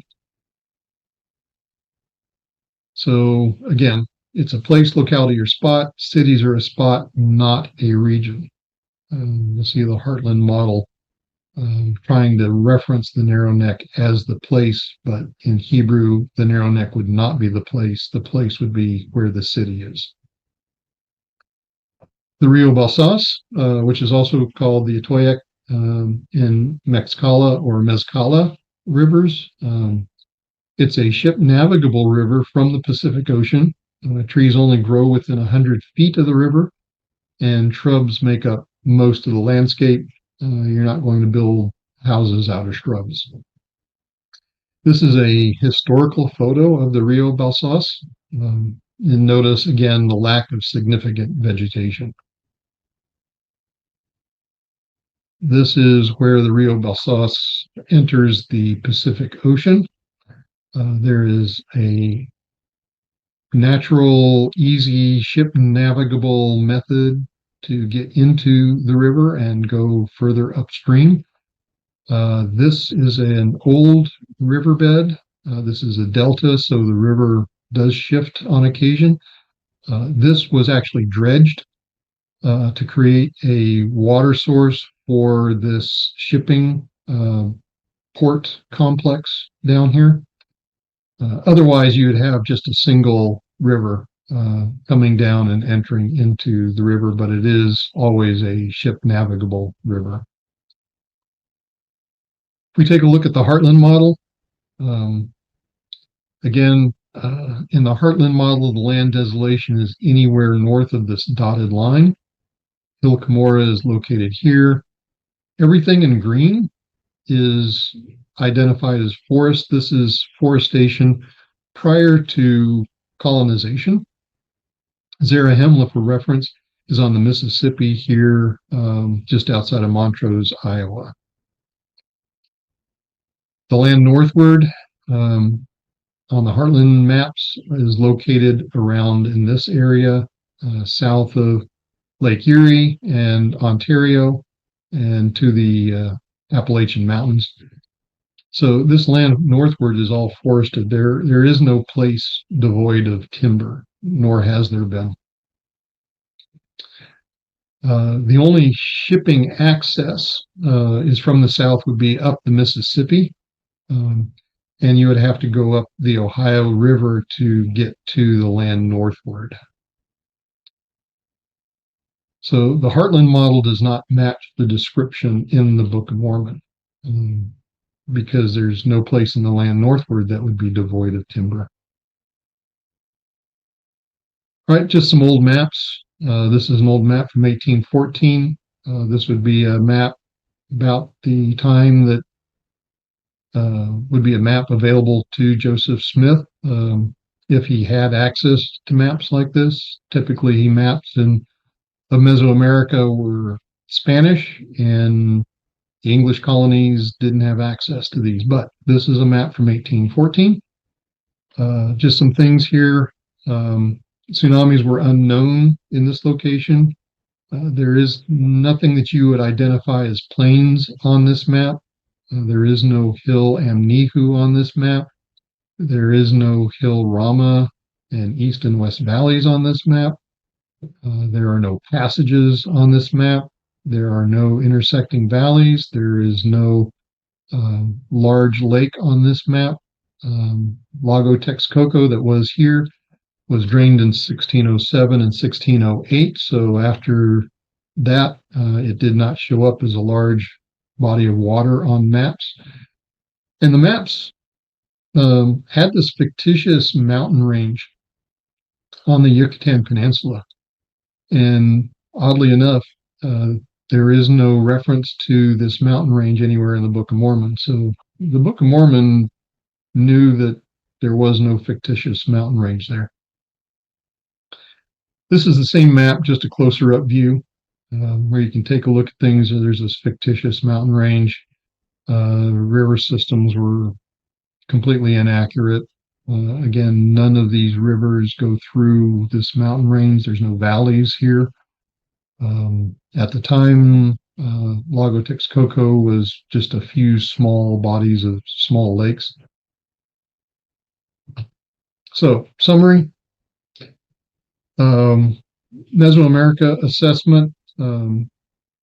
Typically, you want to create an internal model, which is just locating all of the places mentioned in the Book of Mormon relative to each other. The Mesoamerican assessment does have an internal model. The Heartland model does not. It just started trying to place locations on a map. There are 173 geographies mentioned in the Book of Mormon. The Mesoamerican assessment includes all 173, and all 173 do match what is in Mesoamerica. Heartland assessment, the latest count, there's about 49 places, which is only 28% of the geography places mentioned in the Book of Mormon, and several of those places have duplicate locations. There is a metaphor for seas that I will discuss in part 3 of my series. So the seas, only the west and east seas physically exist, which is what exists in the Mesoamerica assessment. The Heartland assessment does not acknowledge metaphors or metaphorical seas, so they make an incorrect assignment of physical lakes for metaphorical seas. We talked about shipping timber south to north. Yes, the Isthmus of Tehuantepec to the Rio Balsas in Heartland location. There's no place in the land northward that would be devoid of timber. No reason to travel up the Ohio River. More than one large body of water in the land northward. Mesoamerica, yes. Lago Texcoco and Lago Chapala. In the Heartland assessment, you could say that the Great Lakes are more than one large body.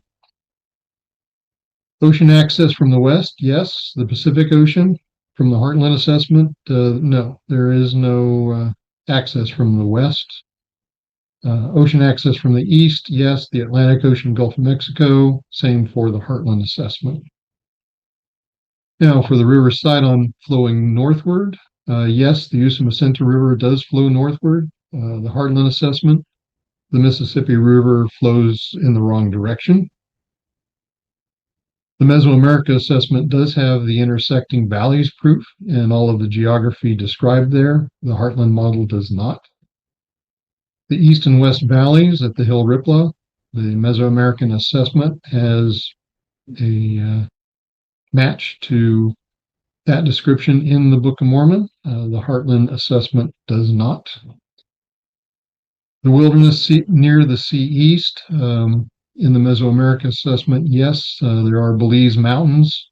In the Heartland assessment, it does have the Appalachian Mountains as the wilderness near the sea east, which that would fit the description. The sea east water comes up, yes. There are tsunamis that occur in the correct place in the Mesoamerican assessment. Heartland assessment, no. There are no Atlantic tsunami records or deposits from historical tsunamis all along the Atlantic seaboard. The four plains proof, Mesoamerica does have the four plains in the proper locations. The Heartland assessment, the plains are not in the correct locations. Narrow passages, Mesoamerica assessment does have the correct description of passages into the land northward and land southward. In the Heartland assessment, There are no valleys or passes that meet the Hebrew definition. Land Cumorah or Hill Cumorah north of the Narrow Neck in the Mesoamerican assessment, yes. In the Heartland assessment, it is actually south of the Narrow Neck. And significant physical forces exist. They do exist in Mesoamerica. They do not exist in the land northward. So again, these are the proof locations. We have the intersecting valleys, east seashore, the valleys, two valleys, and then waters of Ripley Ancome in the proper locations. We have Hill Ripla in the east and west valleys in the appropriate location and appropriate descriptions. We have the Hill Amnihu in the appropriate location and appropriate descriptions. We have city destructions by water in the appropriate location and appropriate for what has been modeled for tsunamis. We have plains in the correct locations, and we do have proof that the plains existed in those locations. And we have passages into the land northward and land southward. So the chance of getting these all correct, none of these show up on any maps in 1830. So the chance of coming up with these descriptions is one chance in 44 septillion of getting these geography descriptions correct and in the correct locations. This proves the Book of Mormon location. We have these 6 proofs. The probability of making up these geographies and being correct is 1 in 44 septillion. Joseph Smith Jr. could not have made up these accurate locations and geography types.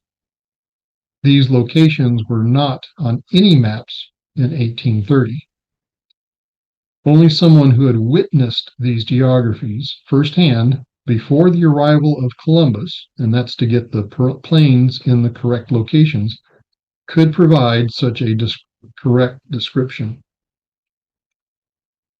These proofs prove that the Book of Mormon was written by peoples providing a first-hand account of events that occurred in Mesoamerica before the arrival of Columbus. The Book of Mormon is what it claims to be. If you have questions, there is more information located at bookofmormoninfo.com. Again, I am Eric Turner. This is the first of 3 presentations. Thank you very much.